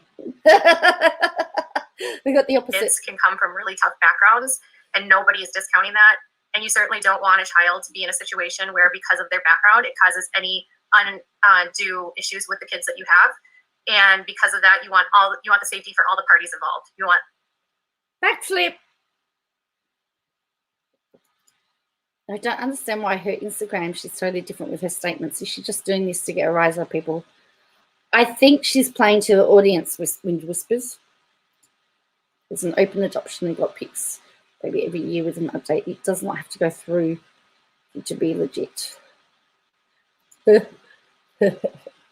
So yeah, we're onto our backflip again, because now she's talking about needing to have, and that is the situation discussion about. Exactly. So your child safe, you want this child safe, and all the kids need to be safe. And if you're going to try to solve the problem by not using the proper channels, you're setting up that child for another recipe for disaster and ending up with someone else that may or may not be equipped to dealing with this. But you can go through the proper channels and still have issues just because you're going through, and they went through the proper channels, Katie. They went through the proper channels. You said that yourself. They went through the proper channels. And now you're saying that it's their fault because they didn't go through the proper channels? Is this where she says there should be the, yes, I think so. She says that people that have children shouldn't be able to adopt. She doesn't care about children. She's made all the children in this situation unsafe. She has, Fernando. It's disgusting. So we're backflipped again. So she's now saying it's the family's fault because they didn't go through the proper channels. But yet they went through the proper channels. She said so herself. Make up your mind, KJ. What degree of child advocacy does KJ have to speak on this matter?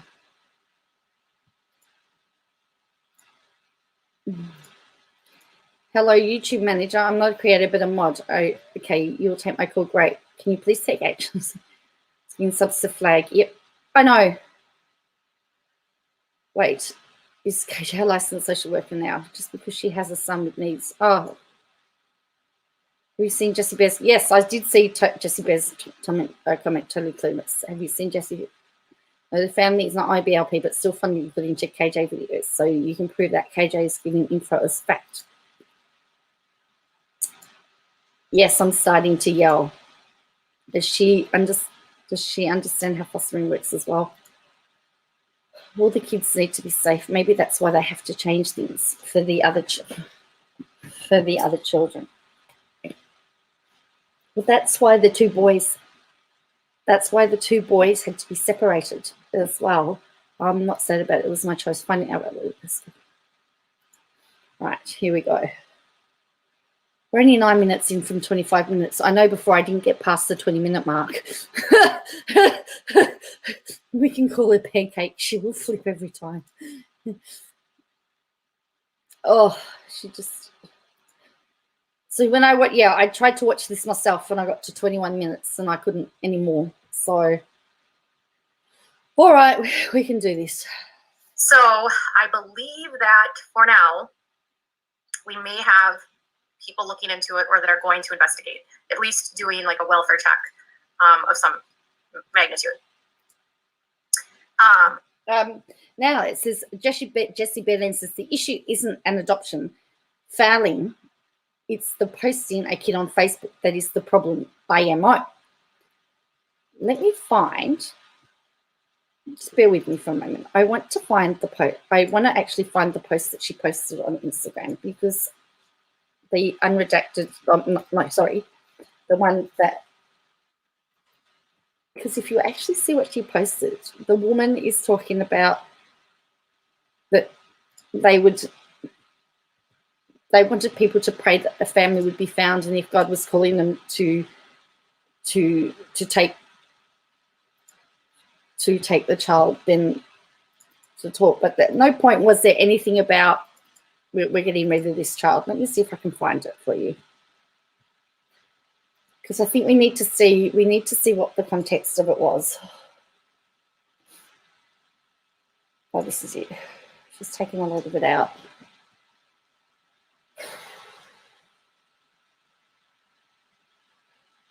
Okay.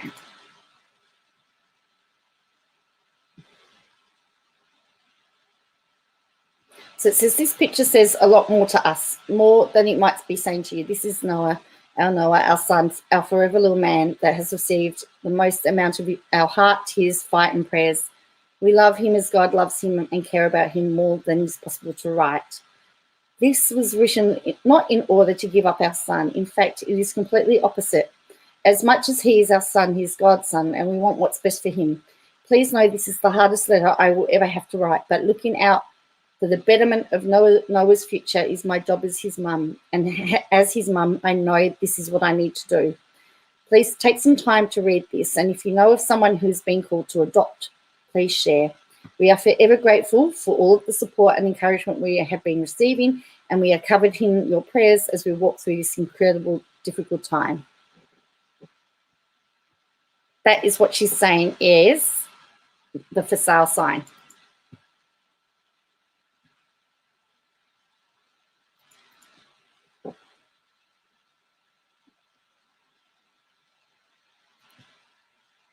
Well, that sounds like to me a mother at her brink.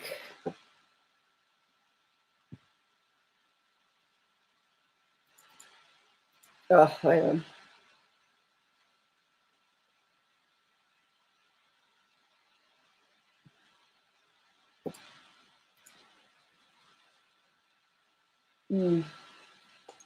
Yeah, So anyway, that is what the mother wrote. Now that does that sound like that's a for sale sign?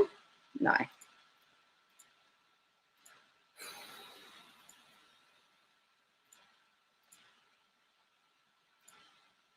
She's talking safety. Yes, I know.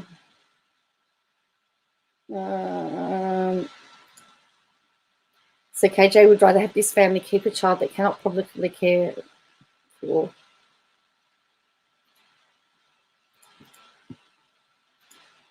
KJ took the info, spun it into a narrative that she can't report as fact. The IG post should have been reported for harassment, I have to believe.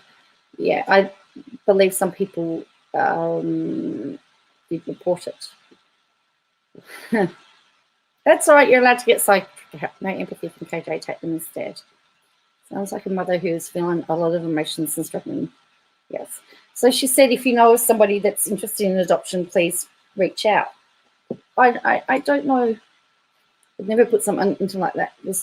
Well, that's correct, wind whispers. And I think she may be regretting it, but I think at the time she was, yeah. You can talk here. To me, a master's level social worker sounds like pain, anguish, and taking responsibility for their family as a whole. Sarah Loves Donuts says I reported all the videos. So that's I saw what I read there was a mother in deep pain and anguish. So yeah, the issue isn't the adoption failing for me. The issue is it's posting the kid on Facebook. That's the problem. And that's the post she's talking about. Adoptions fail all the time. And I don't think we don't want to like shame adoptive parents that have had to make these really tough choices. And second chances for kids can really change their lives when they're. She just got $50 super chat. What's that? What's NOK?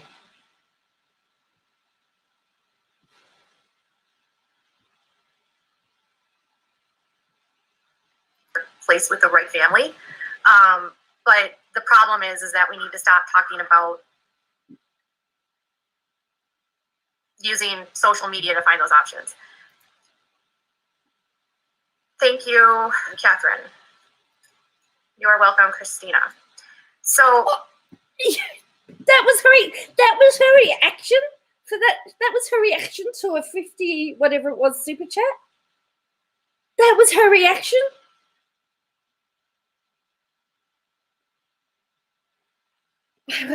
I would go, yeah. I'd be so excited, but she's not interested.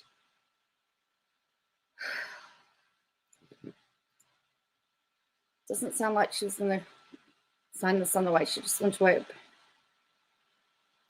I think so. Totally clueless.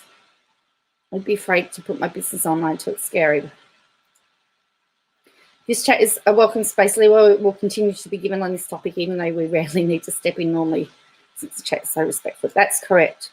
We just because it is a sensitive topic, we just on Norwegian dollars. Okay. She always reacts like that to super chat. Expected and not grateful. Yeah. Well, Amanda Pants went on after this. So I think she did this first, and then I don't know what order it was. I don't know the timings. Oh, is it approximately $7? Well, that's still a coffee, Michelle. I'd be very happy for coffee. I'm still trying to sort out my AdSense, actually. My AdSense is driving me crazy. It was me, and I had this problem, and behaviour to thrown into system without support, says Frank. Oh, thank you, Christoph Van, always. Thank you very much. Yay! KJ seems to always look on the bad side of everything, and that can't be healthy. Yeah, so thank you. I really appreciate it. Coffee for Joe, yes. Hello, Kerry. Being in a kid's home myself and seeing what happens when nobody wants the kids that are too old are really sad. 7 coffee in Melbourne, maybe. Yikes, Joe. Max $6 here. Well, it depends where I go.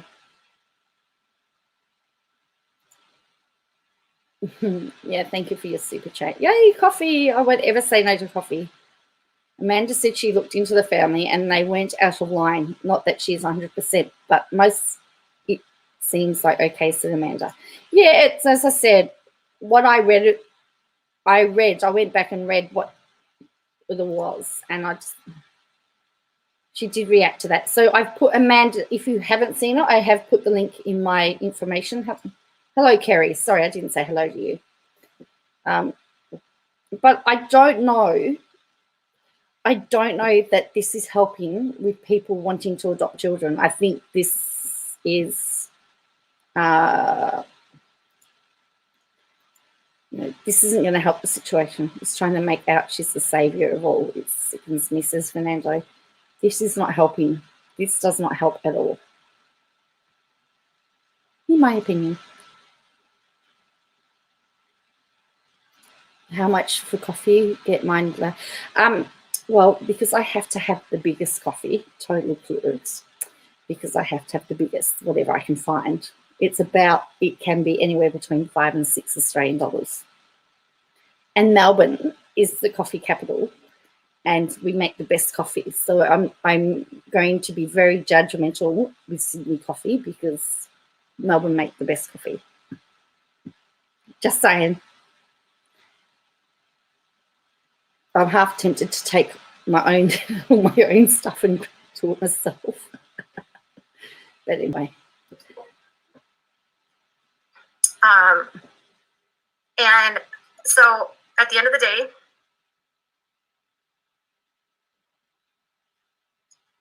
it sounds like the biological aunt said that they made a call. Did the mom lose her child and keep having kids? Can you? Okay, someone says, is this your jurisdiction? Are people having to go to Facebook due to costs? I don't think it's right. Are you a sleuthing machine? Thank you for getting rid of members only. You sound like you politely disagree. Poppy seeds. Well, you need to come to Melbourne and let's do the taste test because it's fact. There's something, man. She does, Amanda Pants. I tell you what, wow. I need to come to a coffee. If you want coffee, you've got to come to Melbourne. And I'm not talking about the franchises. I mean, real coffee shops. If KJ was truly right about this child, she would have immediately called the authorities. Isn't that the same thing you'd do in Australia? Yes, it is the same thing I'd do in Australia. I wouldn't go online and talk about it. In fact, let me just tell you a story. I had a similar situation. I had something happen. And I actually, knowing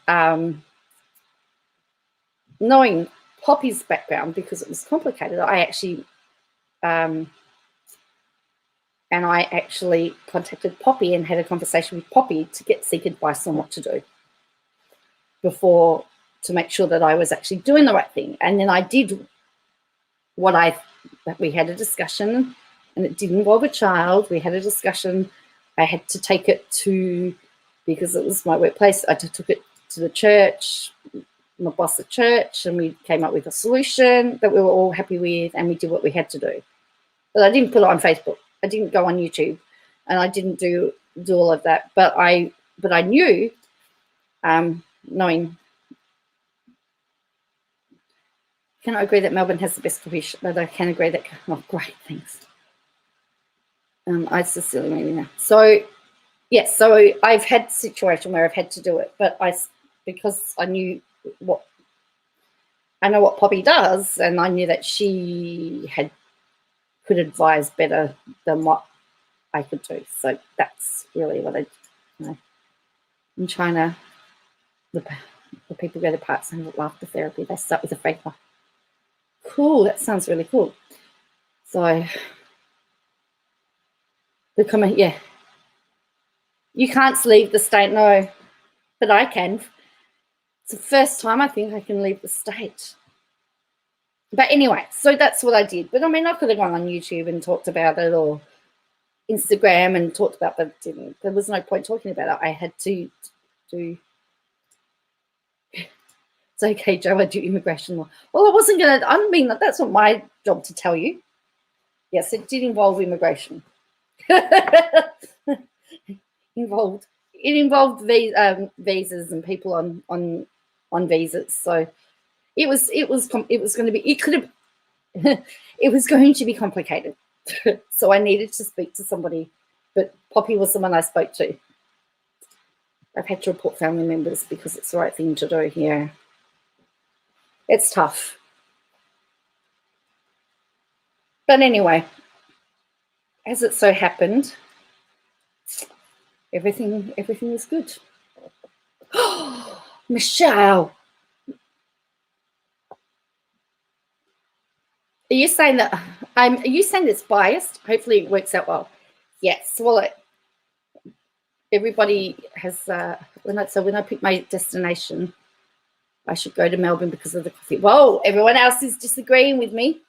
So Frank, you're going to have to go to every state in Australia, and then you need to make up which one has the coffee. We need to get somebody. We need to get somebody. Good morning, Minnesota. Oh wow. We need to get someone neutral to make that decision. Yeah.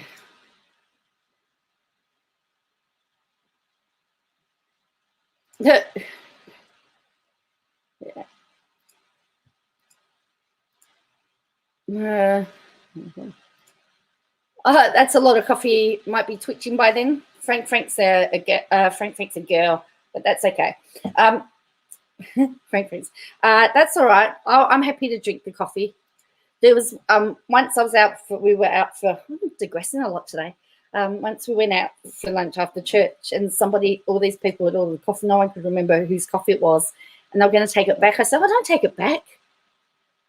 And I drank all the coffee. Oh, cool. See, I disagree with you with that one, but that's South Australian. I don't like it's too sugary. Bring Flair Rick with you to get the coffee. Oh wow! There's a guy on my campus who's an espresso genius. Cool, Jessica. That's all right. We all thought the same thing. And she deleted them. That's part of the course. That's right. Okay, all between. Yes, I can do Christoph Fan always, but I'll also do recorded videos. So you'll probably just see random videos of stuff. Might not make any sense. Watching more and more people about talking their personal details. It's very awesome. Don't get me started about mine as being paraded around.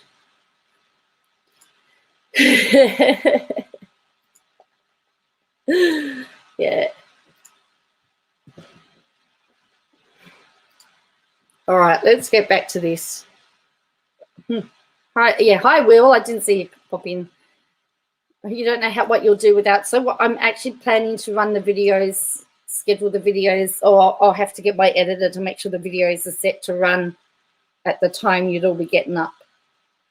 It's just the only thing. I'm hoping that everything will be like as if I'm here, except the mods won't be here.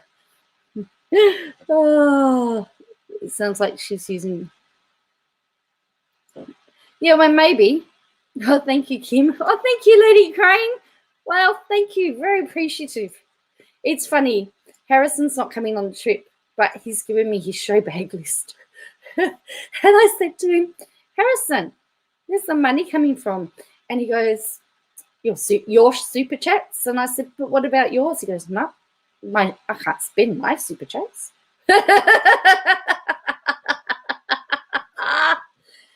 In South Australia, yeah. Opals. You got to go to Cooper Pedy and see what it's like to live under the ground. You're going to have an AI. Oh, if I knew how to do it, Will, I would.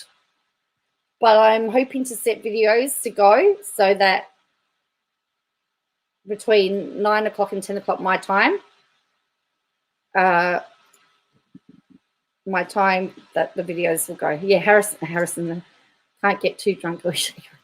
Hey, Rick.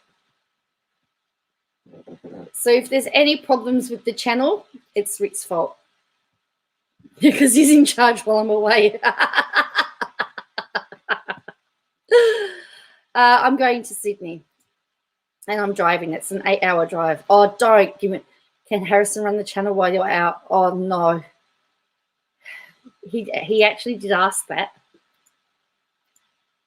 Harrison did suggest that, actually. It's all Rick's fault for sure.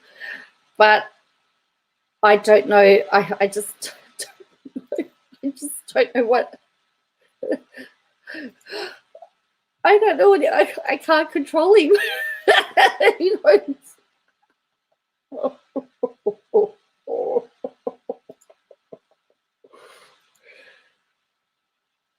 Because of his conditions, he gets very frustrated at times, and I know you'll just have to. And he sometimes, well, first of all, he tells you exactly what he thinks.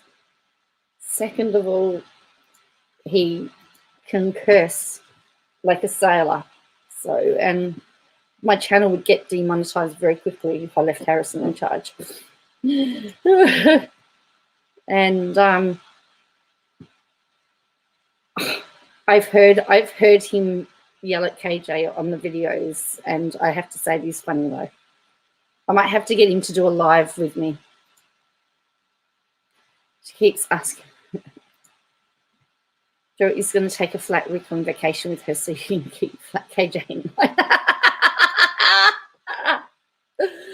Oh dear. All right, let's keep going. He's such a gem. Yeah, so I've got to spend my super chat money on him because he's got his super chat money's his, and it's only to be spent on him. Confirm. I don't think she actually has the 3 daughters that she. I'm beyond amazed and on top of this and got others to contact the authorities. Imagining trusting Facebook over the state. Okay.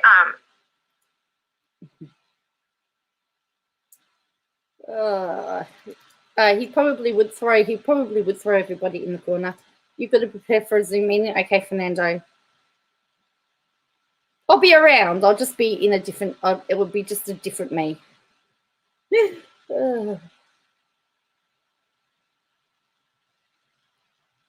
So I know, as I said, I'm going to the zoo. I think Good Friday. So I'll introduce. I can take you and introduce you to all my relatives. Have a great day. Yes, see you, Fernando. Oh, thank you, Sarah. Have fun with Flat Rick. Well, I tell you what, my niece loves rides, and I'm scared of heights. And she's saying to me, "What rides can I go on?" Which isn't very many. So I might have to send Flat Rick and Flat KJ with her on all the rides. So thank you, Sarah Loves Donuts. Yeah, wow. It's blow me away. Doesn't sound like a bad time. How long was the KJ video? We've been here 2 hours. 25 minutes, totally clueless, but we're just distracted. We're spending less time on the video and more time having fun. As it should be.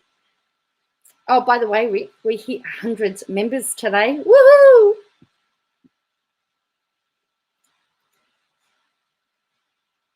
It's very difficult to cover without revealing a lot of information. And I don't want to reveal any information. I want to respect the privacy of the kids.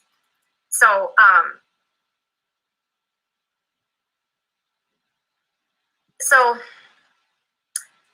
I can show you some stats on adoption, if that would help.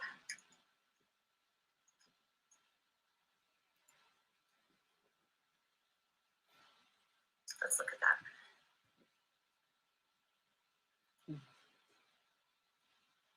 So let's see. It says that 10 to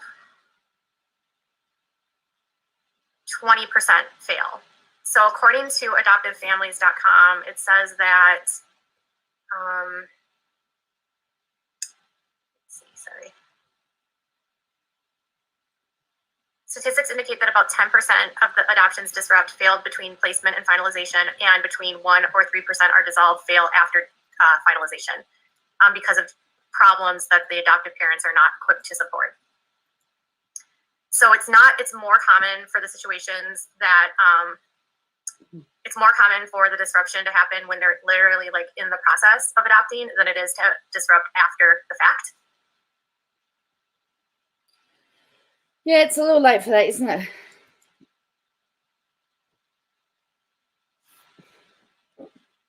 It is a little like that. The problem with adoption is that it's a great thing to do, but many forget that most of them have trauma and trust issues, and the families that want to adopt often can't deal with them. You can always, in some kind of drama, just curious. You're always in some kind of drama, just curious. Does that wear on your personal life? Somebody says here. Yeah. All right. Oh, that's all right, Kay said. I said shoot me an email and I will get you a I can get I can either play Messenger or I can get you connected on Discord.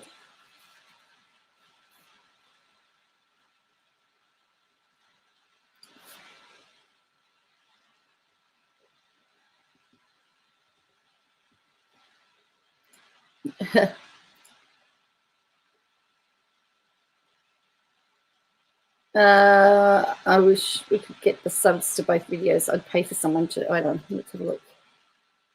Yeah, I can't do it because it's not live.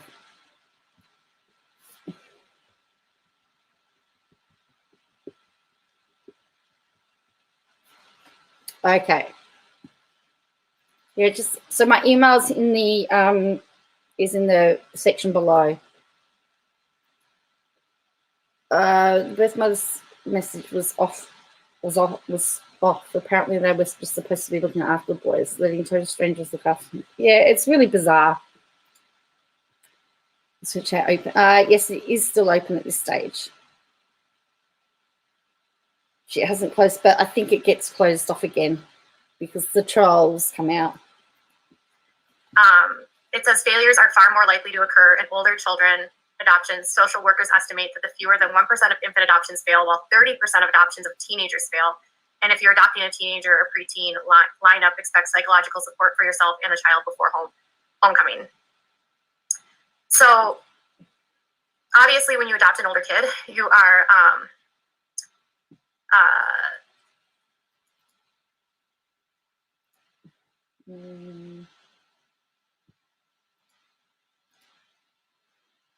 when was that? Sarah Loves Donuts. I haven't looked recently. If it was a while ago, maybe. I think I did. I know I got one from you. I sometimes just forget to reply. That's my bad, so I apologize. Do you realize that these statistic numbers that you are reading are incorrect? We actually do fostering and adoption, someone says. No. I did speak about, I spoke about Melissa Caddick before you came on Poppy Seeds, but I haven't spoken about the cabinet reshuffle yet. I've spoken about Melissa Caddick. I've talked about Saltz. I've talked about, yeah, and now we're on this. She was. Night before raging with doxing, and then, yeah. Because they dropped the criminal charges. Notice, okay, if KJ you're talking today, she can't get her thoughts together at all. Another tell of hers, her eyes looking to season her. You'll have to go back. Yes, you will, Poppy Seeds.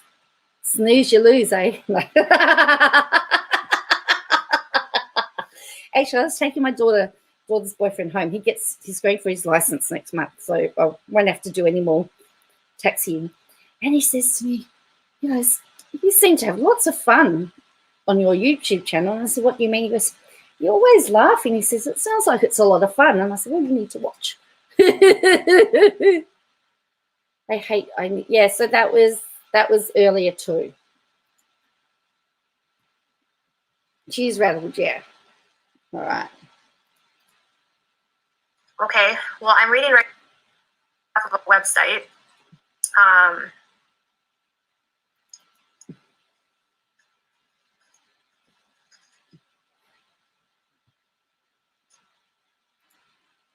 Frank, it's not hard at all. It's just sharing your screen. So all I have to do is click on the website and there you go.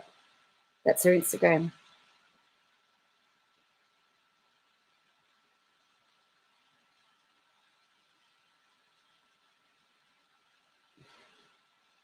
So it's not hard at all.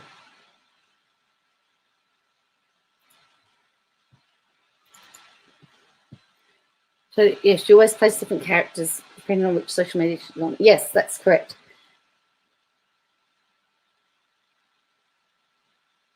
Oh, I'll just do this. I want to. So she's saying. She's saying she's looking up some stats. So how many adoptions fail in the USA? Let's have a look. So I'm going to do this. We're going to do this together. We're going to do this together.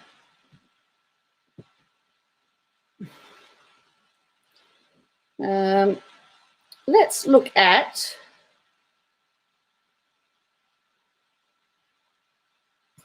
Let's look at childwelfare.gov. Do we think that that is a source?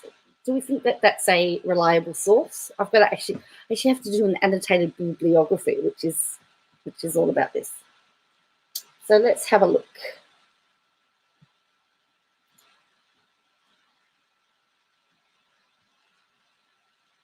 So they call it disruption. They don't call it fail. They call it disruptions. Individual statistics. So this is a report from the Child Welfare Information Gateway. This is dated 2012. Adoption, disruption, and dissolution. So the term disruption is used to describe an adoption process that ends after the child is placed in an adoptive home before the adoption is legally finalised, resulting in the child's return to or entry into foster care. So dissolution is when the adoption between the adoptive parents and adoptive child is severed, either voluntary or involuntary, after the adoption is finalised. So we're talking about dissolution.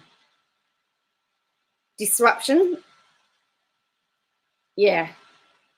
So how many adoptions disrupt? So they're saying individual studies of different populations throughout the United States consistently report disruptions rates that range from about 10 to 25%, depending on the population studied. So small groups of older children, disruption rates have mainly varied from 9 to 15%. Mentions, so using administrative data from more than 15,000 children in Illinois who began the adoptive placements between 1995 and 2000, 9.5% of adoptions disrupted before being finalised. So that's disruptions. So let's have a look at dissolutions.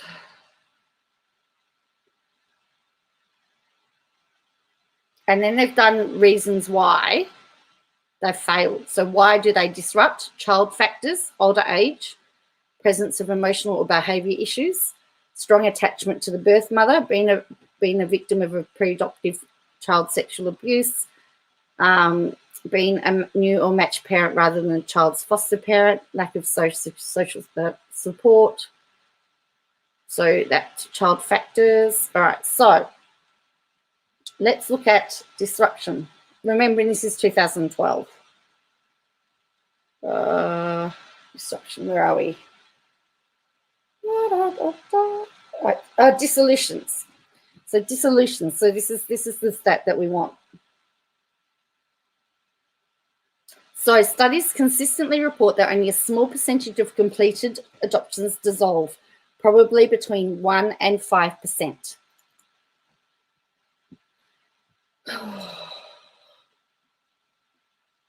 Oh, wow. But 334. Wow.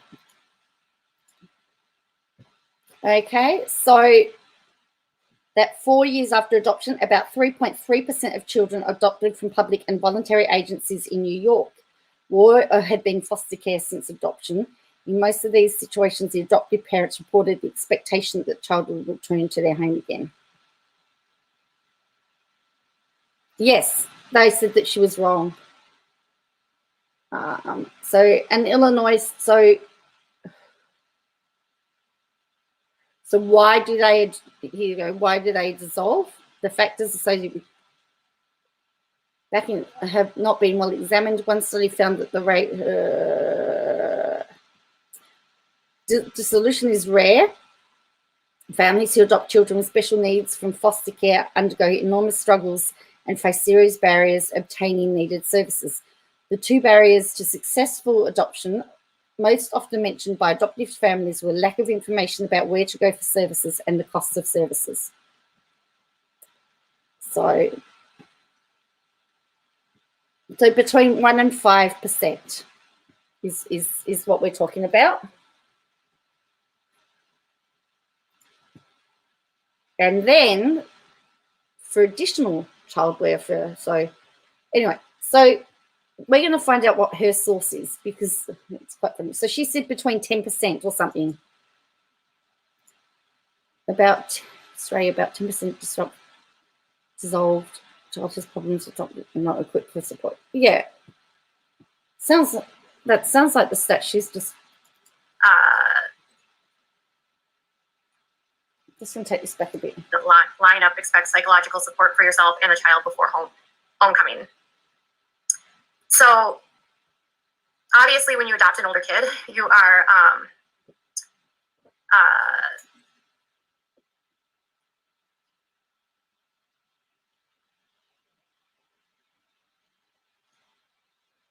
okay, well, I'm reading right off of a website.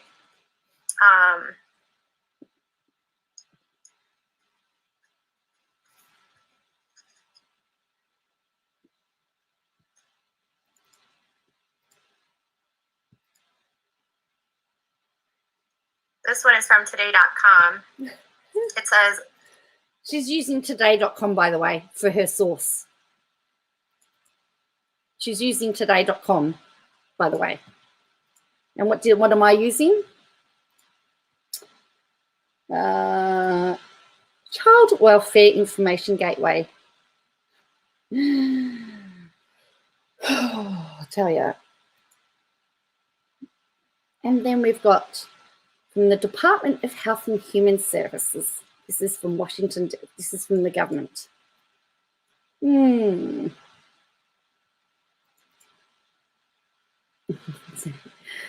She does realize I'm moving. She could, Frank, she could do that. I mean, like I Googled that just like everybody else, but you can see exactly what I'm doing and we're reading the same information. But as I said, I just went, this is what the page looks, this is what the Google page looks like. So, I mean, Barker Adoption Foundation, there's a story there, newspaper there. So I went for that one. I could have gone to that one. There's Wikipedia, didn't want that one. So, you know.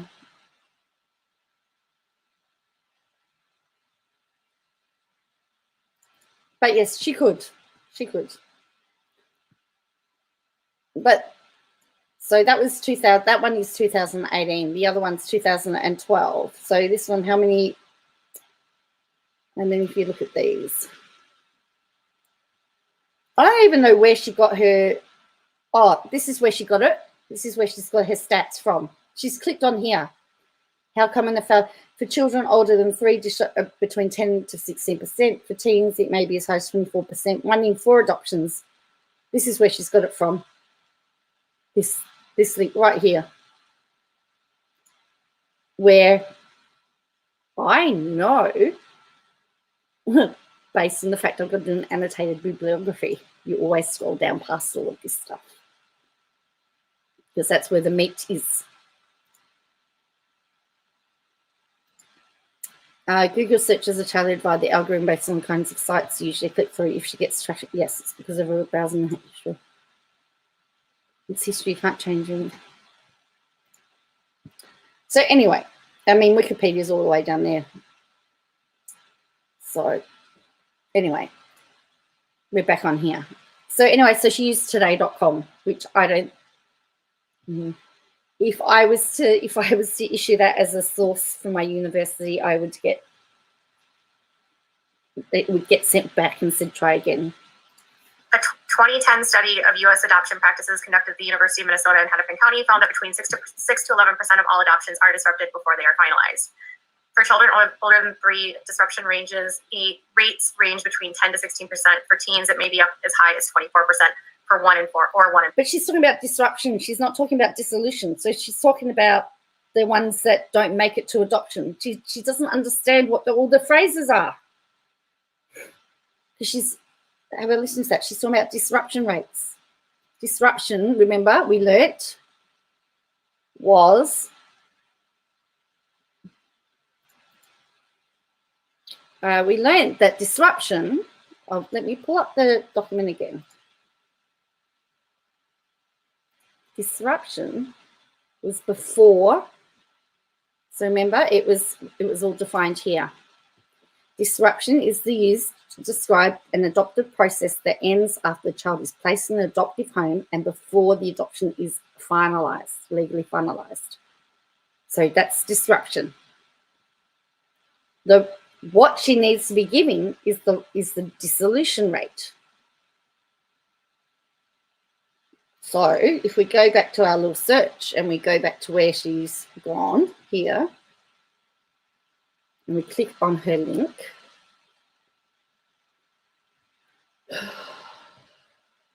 this is the article she's reading.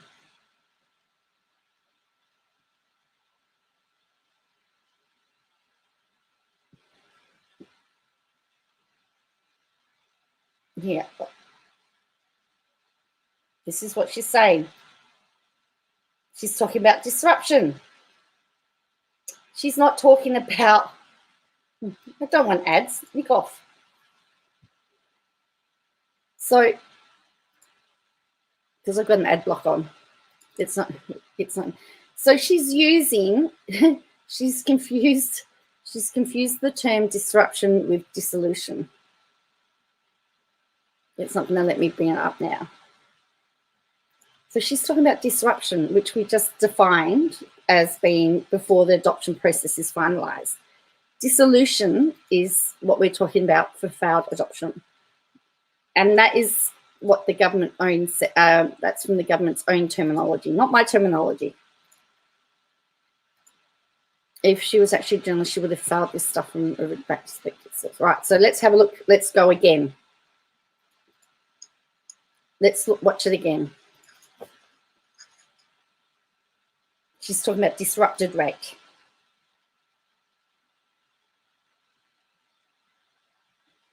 This one is from today.com. It says, a 2010 study of U.S. adoption practices conducted at the University of Minnesota in Hennepin County found that between 6 to 11% of all adoptions are disrupted before they are finalized. For children older than 3, disruption rates range between 10 to 16%. For teens, it may be up as high as 24% for 1 in 4 or 1 in 4 adoptions. And that's so she is talking about adoptions that are disrupted before they are legally finalized. We're not talking about that. We're talking about an adoption that has gone through and now something has happened and they've got to go back into the system. Hello, Bugsy. So her source is, so she's giving completely incorrect information there. So let me I'm just going to do it again because, So from the Child Welfare Information Gateway, disruption is a term used to describe an adoption process that ends after the child is placed in an adoptive home and before the adoption is finalized. Dissolution is generally describes an adoption in which legal relationship between the adoptive parents and the adoptive child is severed, either voluntary or involuntary, after the adoption is legally finalized. So let's go back again. She's talking about disruption. She's talking about the ones that have not been finalized yet. Ooh! Infuriates me. And I sat in a 2-hour lecture today about discerning credible sources today for university. And it's like it's doing my head in. All right, let's watch this again. Sorry to put you all through pain. For yourself and the child before homecoming. So obviously when you adopt an older kid, you are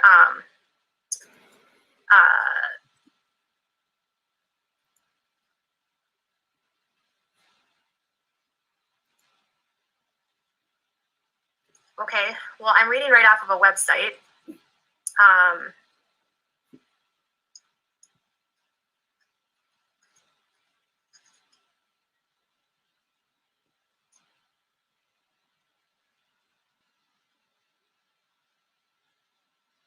This one is from today.com. It says, a 2010 study of U.S. adoption practices conducted at the University of Minnesota in Hennepin County found that between 6 to 11% of all adoptions are disrupted before they are finalized. For children older than 3, disruption rates range between 10 to 16%. For teens, it may be up as high as 24% for 1 in 4 adoptions. And that's directly from today.com.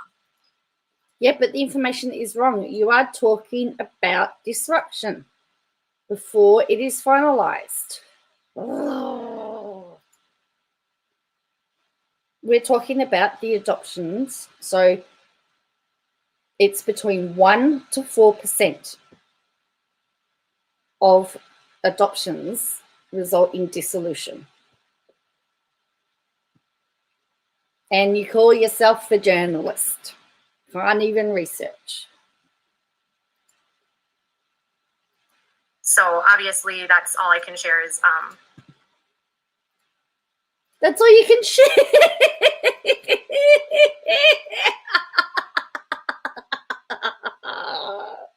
That's all I can share.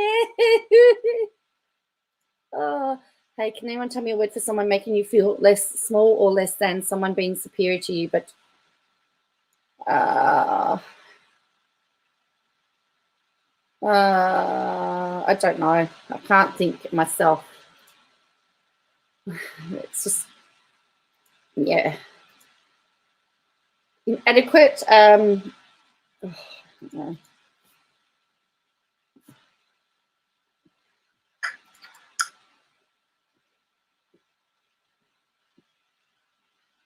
So they didn't. She gave away, like, all the kids were placed. 3 of the kids, I'm told, were placed with her sister, and her sister gave those kids.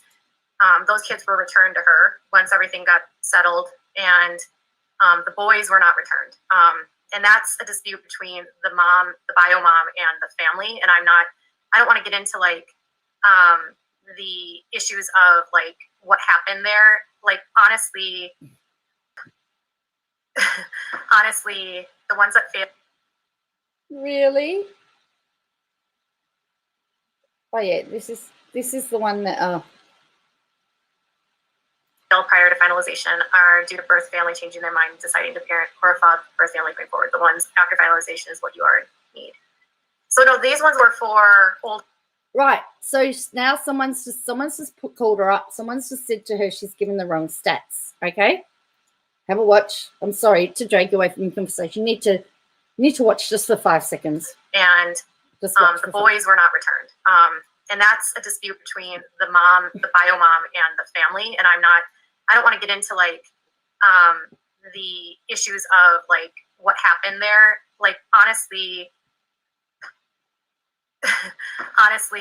the ones that fail prior to finalization are due to birth family changing their mind, deciding to parent, or birth family going forward. The ones after finalization is what you already need. That's right. So no, these ones were for older kids. No, they weren't. 6 to 11. It says 6 to 11% for children older than 3.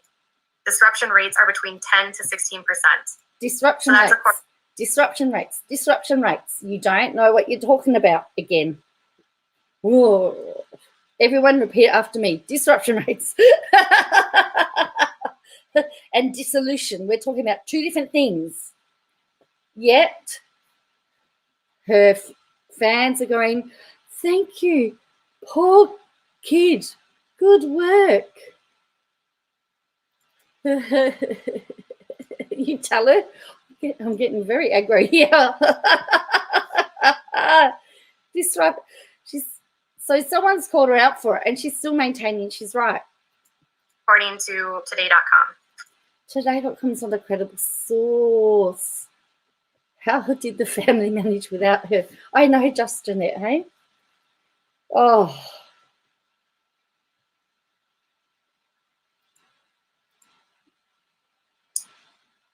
All right. So she's she's giving the members of sheep, yes. They should come from New Zealand, shouldn't they?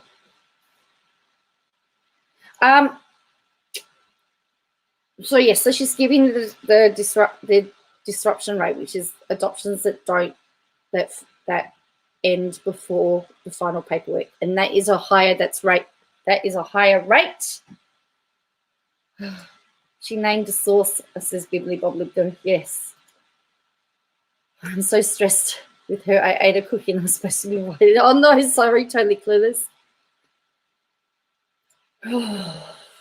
I know the chat is barely moving. I know. So today.com is her. Hello, Carrie Bear. Yes, today.com is her source for adoption rates, even though she did get confused between dissolution and disruption.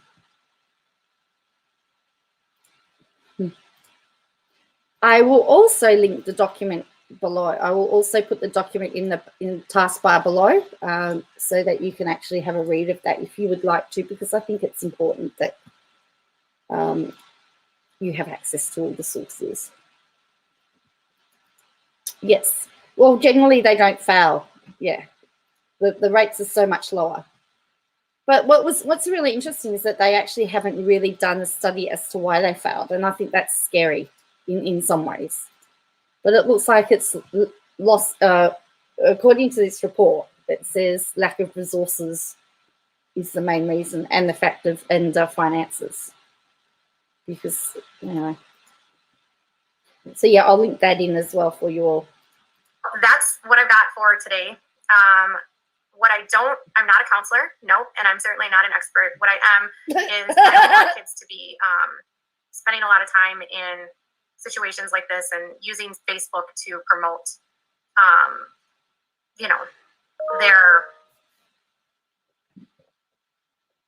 their needs.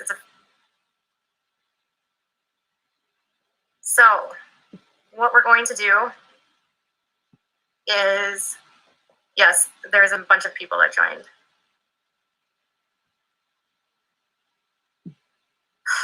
So I was told that, thank you for your super chat. I was told that,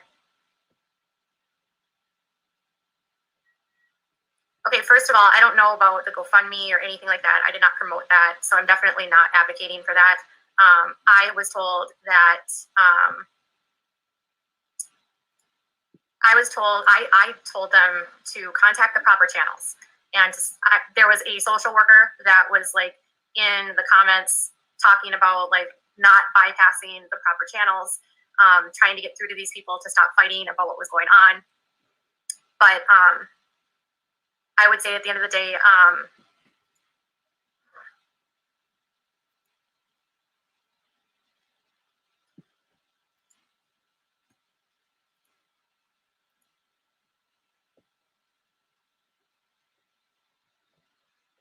I think she says, yeah, she does say at one point that people shouldn't adopt if they've got kids already, or it's implied. Hello, Claire, how are you?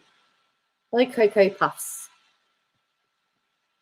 Oh, yeah, I don't think all the chat's coming up either, because I haven't seen. I don't know that it's replaying properly either. So anyway, I really don't care. Hello, Maria. She says she doesn't know anything about a GoFundMe, but she had a small conversation on Instagram. Yes, she did have one.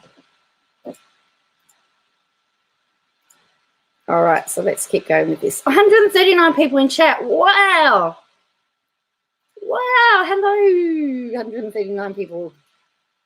at the end of the day, there seems to be a resolution. The proper channels were involved. This was a public post that was being shared, and I was certainly not the first one to step in. And honestly, the bigger issue here is that we need to talk about not so much this specific situation, but rather the whole second-hand adoption issues and not going through the proper channels and using Facebook and these online groups as a way to facilitate things without using the proper methods. Again, didn't she claim they did a fundraiser to get the adoption fees? Now she doesn't know anything about it. Yes, correct, Bugsy. She did say that. And I'm sure there is something on either her Facebook or her Instagram. Her Facebook is very insightful because she's putting on a lot of there. She's got more on there than what she's got on her Instagram. Social workers aren't allowed to use social media for their work. That's why she gets clothing. Wow.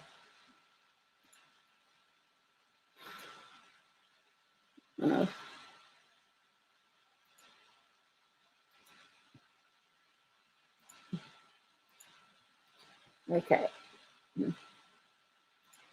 And it's a lot. And we really should be advocating to families that they not bypass that. There's way more situations like this on Facebook. In fact, there are groups on Facebook that exist to rehouse children. There are entire Facebook groups called Secondhand Adoption where families trade kids like this, which is really, really scary, especially when you think about how these kids, they are effectively just talking to strangers and all they're doing is handing over a power of attorney. So, again, she's confusing her terms again. You have like kids that are just being handed off to other strangers with simple, like, I give you the rights to this child without any social workers involved. And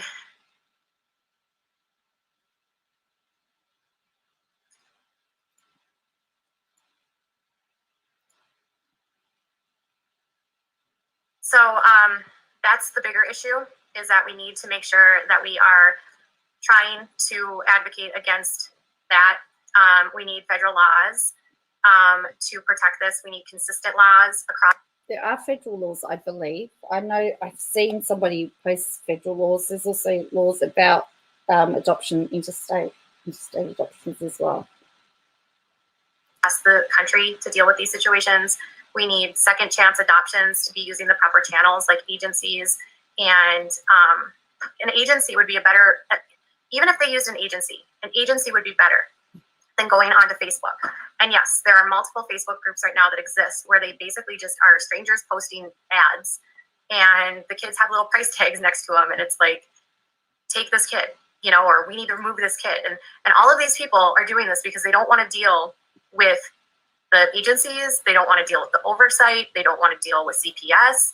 And that should be the bigger conversation, is why are we avoiding the proper channels in all aspects? Why was the family in the situation avoiding the proper channels? If the mother was concerned at that time, the bio mom, if her kids could not be cared for, yes, she trusted a stranger, but she also should have been using the proper channels. And that's the biggest thing. I really believe she's purposely trying to save face. She's told so many lies in this live stream, maybe her most bold line I've seen. There are federal and state laws. We live in a country that does advocate for children. I don't know if she got. I know she got kicked out of them. She's such a bad liar, says Gail. CPS is. I believe CPS is involved. You think she actually reads this info before she went online? No, she's not. I don't believe she is. I think a lot of adoptions don't have it involved. They have an adoption agency. She knows nothing. Does she know they're avoiding proper channels? Well, in the case that we are talking about, in the case of the family, as I said, the impression that I have gotten from what I've read was that the child needs to be moved for the safety of the siblings. That the mother is absolutely distraught that it's come to this. We read through the post. I don't see anything about selling the child in that post. I mean, again, it's just it goes to show you that you can twist and turn anything somebody writes to fit your narrative. So why isn't FBI selling people on this image? KJ must be twisting the story somehow. Well, why aren't they involved? Why didn't she call the FBI? I'm like, why didn't she call CP? KJ is right. Yes, I said that. There are evil underground groups that sell children, but she's slandering this family and this child for her narrative, in my honest opinion. I agree. Frank, I have to say, you are right. There may be groups that are doing the wrong thing. But in this case, this family is not. And she has what she does all the time. She takes the worst case scenario and she blankets. Yay, 153 in chat. Wow, that's why they're so dangerous. Yeah, that's why she's, yeah. I think she's lurking in the groups because they keep kicking her out, I don't believe. Okay, see you, Christoph fan there always. Thank you very much for your super chat earlier. Oh, hello, Tracy.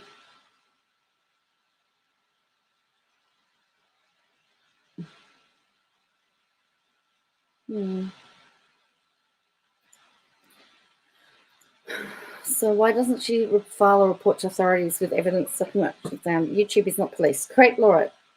This is my biggest beef with her at the moment. Yeah, so from her live stream last night, the family got harassed. Their Facebook, because she put his Facebook page. Yeah, have a great day, Bugsy. Hello, Bugsy. Again, the dad being a chop on for police, meaning he's a cop. The family probably knows the law, yet KJ is trying to insinuate they're breaking law. That's right. So again, she's taken everybody is now discounting the fact that there are people doing bad things because she's grabbed a good family. Hi, Tracy. She's grabbed a good family and she's tarnished them. And we're all in going, you can't do this, you can't do this, you can't do this. Yet the people that are doing the wrong thing get away with it. Why? Because she picks on the wrong people. Thing for everyone involved. They didn't use the proper channels the first time, and they're trying to circumvent the proper channels the second time. Hang on. She's just said they didn't use the proper channels again. But right at the start of the video, she said that it was done properly. Stop lying. The stranger, but she also should have been using the proper channels. And that's the biggest thing for everyone involved. They didn't use the proper channels the first time, and they're trying to circumvent the proper channel. When this is over, I'm going to find it. I'm going to find the point where she says, I'm going to get my pen and paper. We're going to find where she says that they did it properly, because I'm sick of this. 3 times she said it. She always does this. Why are you always lying? Why are you always lying? KJ said people taking down all if and proof they were doing something, not the only proof she got to followers. The second time, and all that's going to happen is that these kids are just going to keep getting passed around, and they're so afraid of foster care, but yet they're doing the exact same thing with less eyes. How does she know that they're afraid of foster care? Holding them accountable. So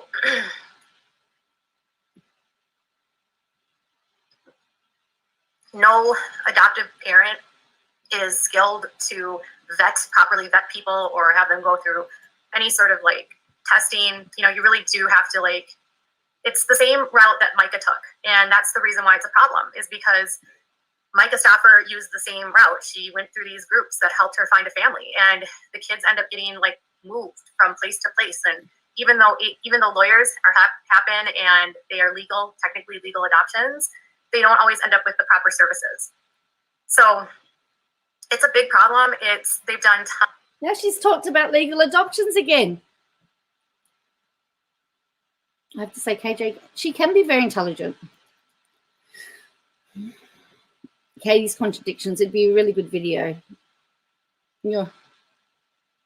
Do not care that much. Laura's blood pressure's rising. Yeah. Sorry, Laura. I keep saying she could do so much good. She could do so much good. Just Amanda Pants has been really impressive. Shelley asks this, I hope this family takes legal action. Yeah, so I have, so for those of you that didn't hear earlier, I sent my videos to the family, and they said that they were seeking legal advice and that they were following the police, what they'd been told. Where she starts to maybe think she mistakenly says, I was told to call the proper authority or something. Yes. Oh, wow. 3 minutes. All right, we'll look at 3 minutes in. Let's finish this. Oh. So do you know that we can? No, I didn't know that she would be painful. Happen. Poppy says, are they legal adoptions or human trafficking, like she wrote on the socials? Well, let's just say, Poppy, she's backflipped. She said at the start of the video it was all done properly. Now she's saying that they're not done properly. So who knows? They've been done properly. Like they say, all those, yes, often. Why doesn't she seriously? I don't know why, Kim. I don't know why she doesn't try to do better. If a child was at serious risk, common sense tells the person to act. All right, so let's finish this. She went through these groups that helped her find a family, and the kids end up getting like moved from place to place. And even though lawyers happen and they are legal, technically legal adoptions, they don't. There, she's back to saying they're legal adoptions, but she's saying if it's a legal adoption, it's not human trafficking. I'm sorry, Katie. Look at my message. Yeah, I saw your message, Linda. Up here. If you rewind to where she starts to do the video, maybe 3 minutes ago. Oh, okay. I was told. Yeah, I'll have a look at that later. Hello, Tia. I'll go back in a minute.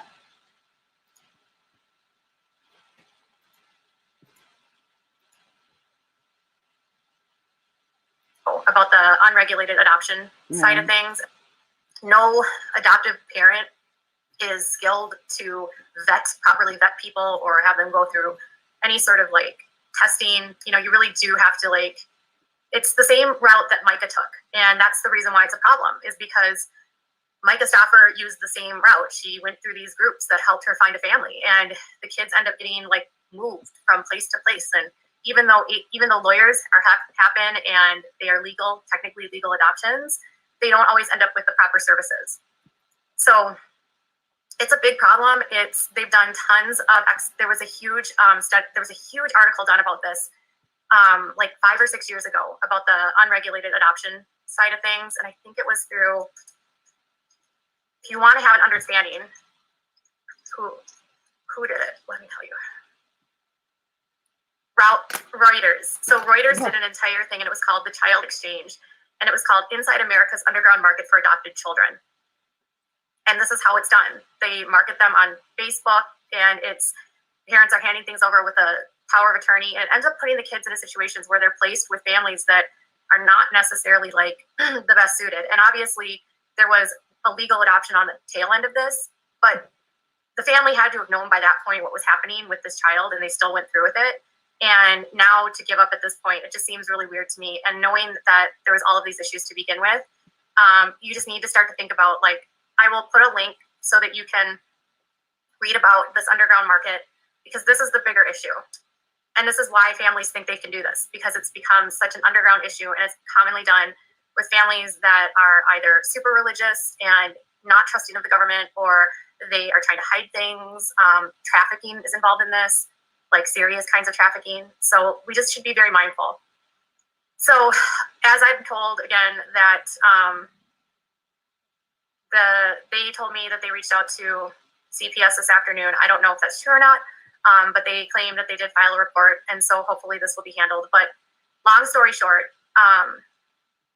we need to, like, adoptions do disrupt. There's lots of issues that come with it. Advertising your kid on Facebook is not the right way to go. All right, I'm going to get back to my normally scheduled content, and I want to thank you guys for being here. Kira, thank you for joining and becoming a member.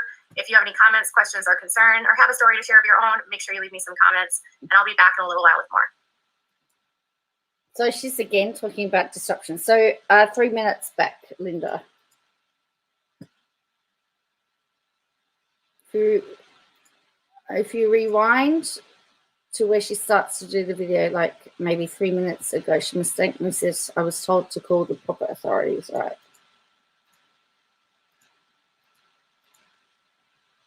About what was right, or like who needs the kids and who doesn't. There's still a bunch of bickering back and forth going on here, but I think the proper authorities have now been contacted, and that's the good news. So the bigger issue here is that there is this sub-world in a lot of these churches and in a lot of these fundy clubs and fundy places where they would rather do things their own way and then getting people involved that can actually help and manage and navigate the situation. Now, from my understanding, the adoption was completely legal. So they used... she was wrapping up? Okay. All right, wrapping up. Okay. Especially when you think about how these kids today... I'm not a counselor, no, and I'm certainly not an expert. What I am is I don't want kids to be spending a lot of time in situations. So before that?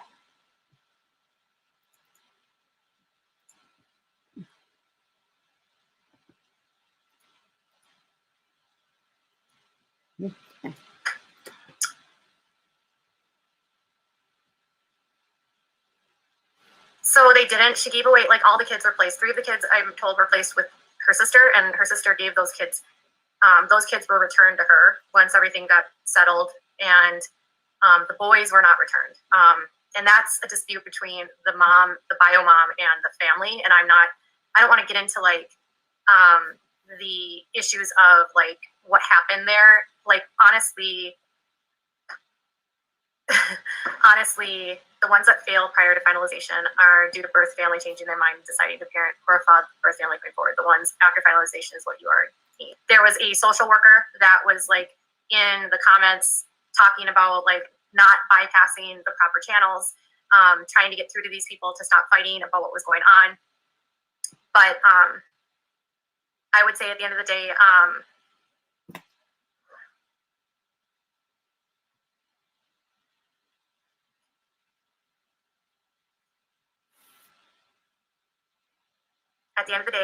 there seems to be a resolution. The proper channels were involved. This was a public post that was being shared, and I was certainly not the first one to step in. And honestly, the bigger issue here is that we need to talk about not so much this specific situation, but rather the whole second-hand adoption issues, and not going through the proper channels and using Facebook and these online groups as a way to facilitate things without using the proper methods. And I did not hold that. Okay, first of all, I don't know about the GoFundMe or anything like that. I did not promote that, so I'm definitely not advocating for that. I was told that I told them to contact the proper channels, and there was a social worker that was like, that's it, wasn't it?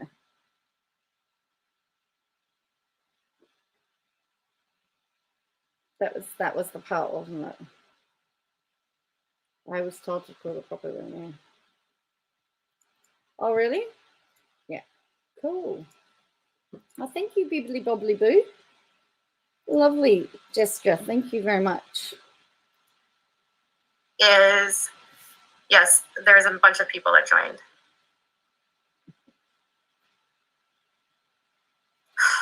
So I was told that.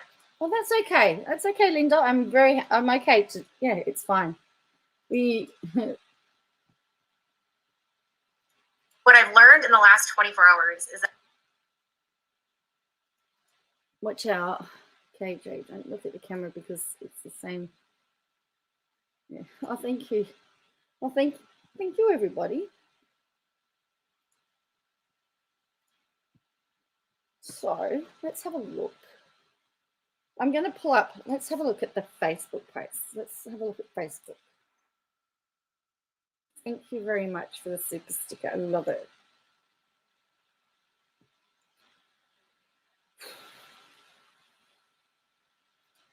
If there was an out of truth. Well, that is also true.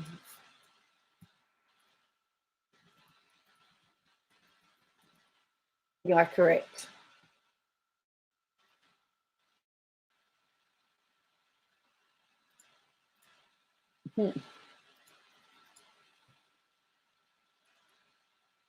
Okay. I don't really want to put all their sensitive information here either. So I need to just be careful. Okay, so this is her Facebook.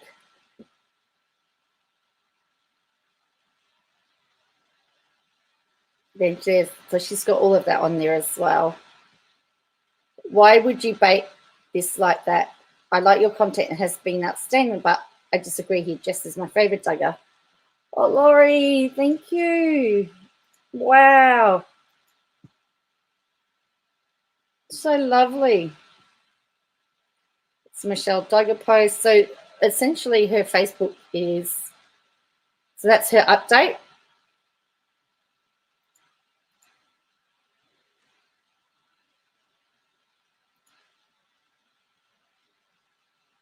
So someone says, I also want to clarify about CPS. When a family contacts CPS for help, all children in the home are assessed.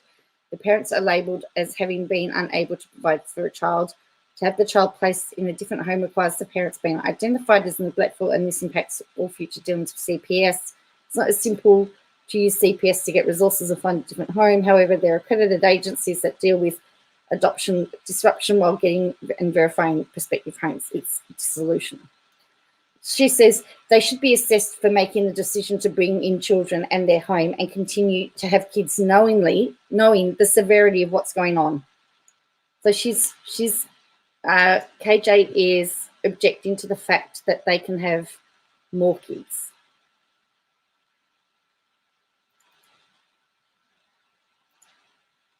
So this is more of that post. Okay.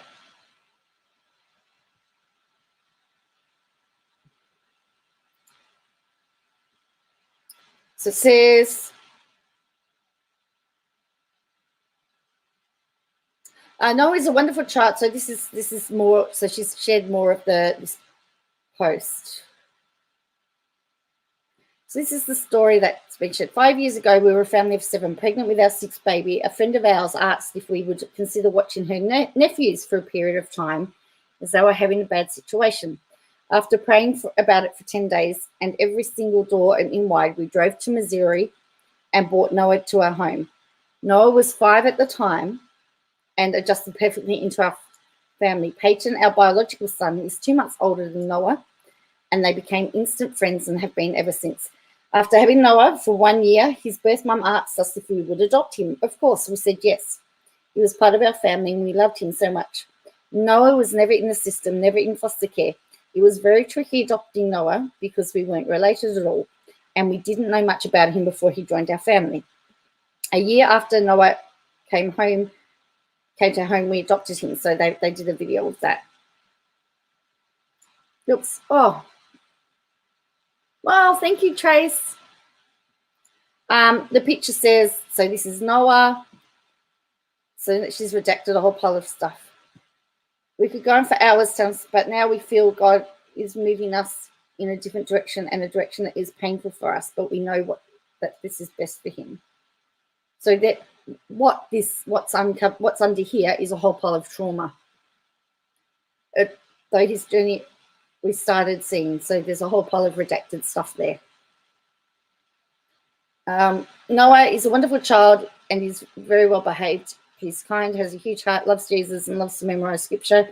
His smile lights up his room. The behaviors he exhibits that are not safe are purely coming from trauma, which is why we are reaching out, and we believe these behaviors can be managed with the right care. It has just come to a point where the best thing for Noah is going to be living somewhere else in a home with no other children. There you go.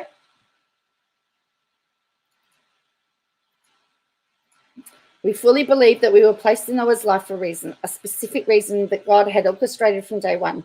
We know that we were a lifeboat that carried Noah out of a deep, dark place, and we're bringing him to the next place with him. Whether that family hasn't been able to have children yet, or someone whose kids are a bit older, although this is the absolute hardest thing we ever will do, we know that is God's plan and that it is 100% in the interest for Noah and the rest of our family's safety. We know this is a huge request and commitment for someone, and we know that full well this message is not intended for most people who read it. This mama has a protective heart. We want to meet with you, sit with you, talk about every single detail related to Noah and what he needs. We want to see him land on a boat that can see him through childhood and give him what we know God needs for our son. But TJ and I know in our hearts, after constant prayers, that God has prompted this in our hearts, and we know God does have someone already handpicked to read this message that will be the best boat for Noah. If this is you, we ask you pray and reach out to us. Lastly, this message was written not in order to give up on our son. In fact, it is completely the opposite. As much as he's our son, he's God's son, and we want what's best for him. Please know that this is the hardest letter I will ever have to write, but looking out for the betterment of Noah's future is my job as his mum and what I need to do. Thank you for reading part of the story. While this story isn't the story we had written in our mind for Noah, when we adopted him, we trust God. But if you're reading this, would you please join us in prayer? Pray for God to send Noah to the right family. Pray in our hearts will heal and be at peace in the process. Your prayers for Noah and our family appreciated far more than we will ever be able to express. We know the power of prayer. So she's stating there that he needs to be with no other children. So, hello, KJ, you never said that. KJ's never said that in any of her, I feel much better. She keeps building the narrative that she wants to put there. It's interesting how Noah behaves and expresses dangerous behaviors at the same time. Yeah, it is very weird, isn't it, Jenny?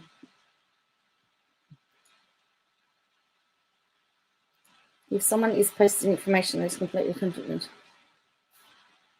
Yeah. So again, I don't see how that is a for sale actually. I may have just misread the whole thing.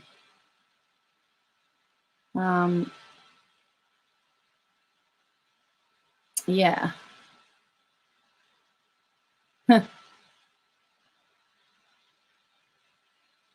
Yeah, it can take a while for the child to behave. Yeah. Oh yes. The birthday's on April 4th, isn't it? So from what I can work out is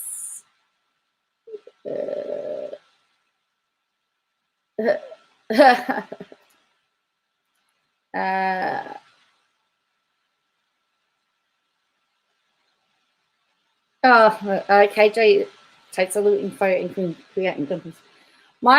I still interpret that as a mother that I saw the sense she feels like she's failed, but she has written there that he's best in a family with no children. Hence why which is why probably the brother had to be rehomed.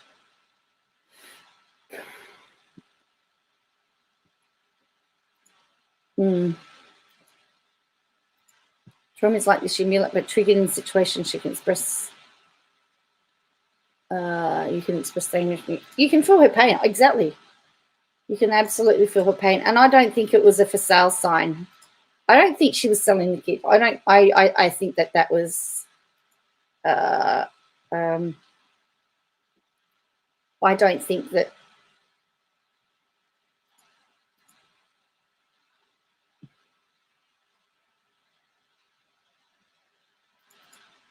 No, well, I'll still sing to you. I'll record something on that day, Tia.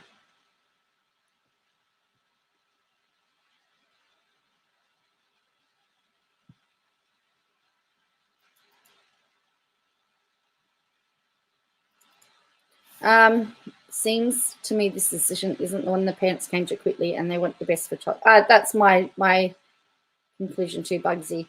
And if they're talking about safety of their family, and if they're talking about the fact that it's best to have no children in the house, there's something more underlying there.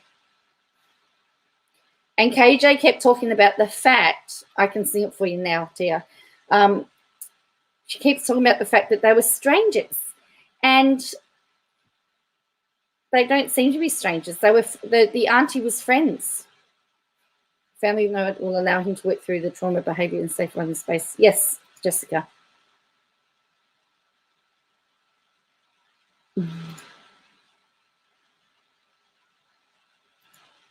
I looked into Facebook, Instagram, YouTube with this family. Doesn't seem to say catches one thing. I don't think they have used their children. All right, so you totally clueless. All right, Tia, I'll sing to you now. I've been online for 3 hours, people. 3 hours. KJ just single-handedly blurted out what happened on social media with bitterness, spewing lies, shame on you. So anyway, that's where all her information seems to be on the Facebook, where she's put a lot of that in.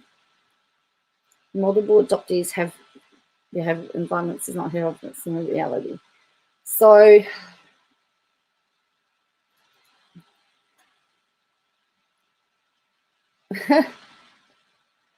so this is interesting. Someone's here says, I don't have an answer, but if he's hurting other children, what choice does she have?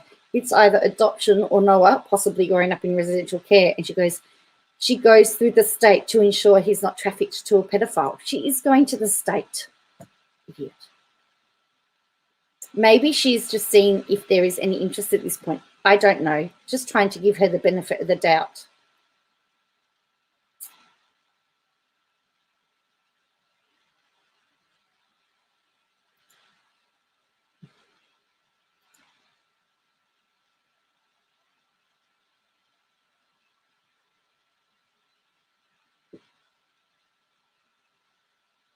So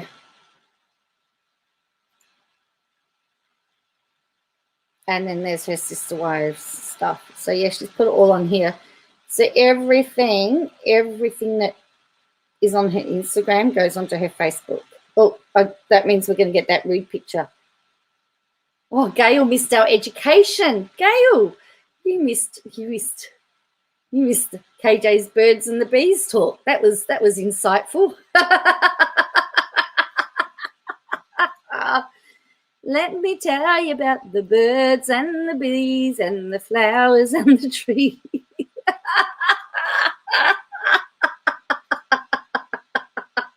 See you, KZ.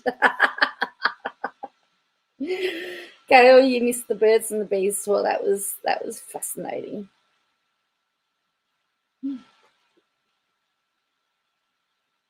Oh boy. If you want to keep the kids safe, please do the opposite of what KJ says. Hello, Kimberly, mother of Rots. So that was, yeah.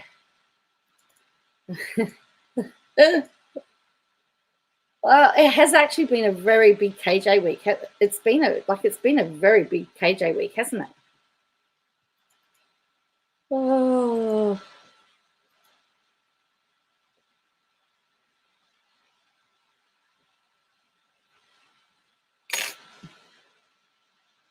Oh, you're glad you missed that? Oh, because we discovered that we we discovered that KJ didn't understand why you had to take multiple pairs of underwear on a honeymoon, and why you'd only need 3 outfits and lots of nightwear. Oh, that was hilarious.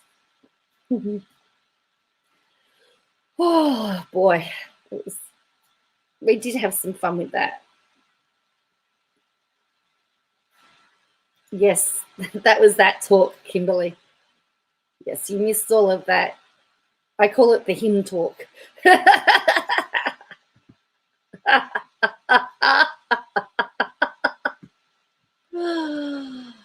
Oh, that's right. And she didn't know you could get UTIs from doing the deed. That's right. Getting, what did she call it? Getting frisky? Confused. That's right. She didn't know what hole was for.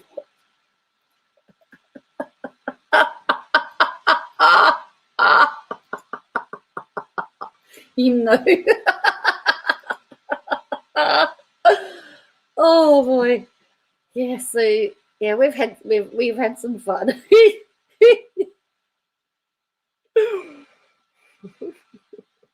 And because she got cranky because she got called out for being wrong, and she didn't like that, of course. That was funny though.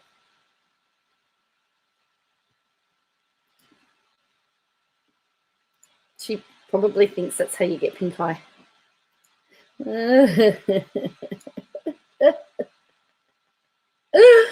Oh dear.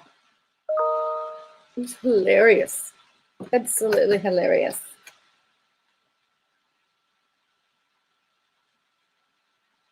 Well, I've done a 3-hour, so I've done over 3 hours tonight. So I'm going to love you all and leave you all.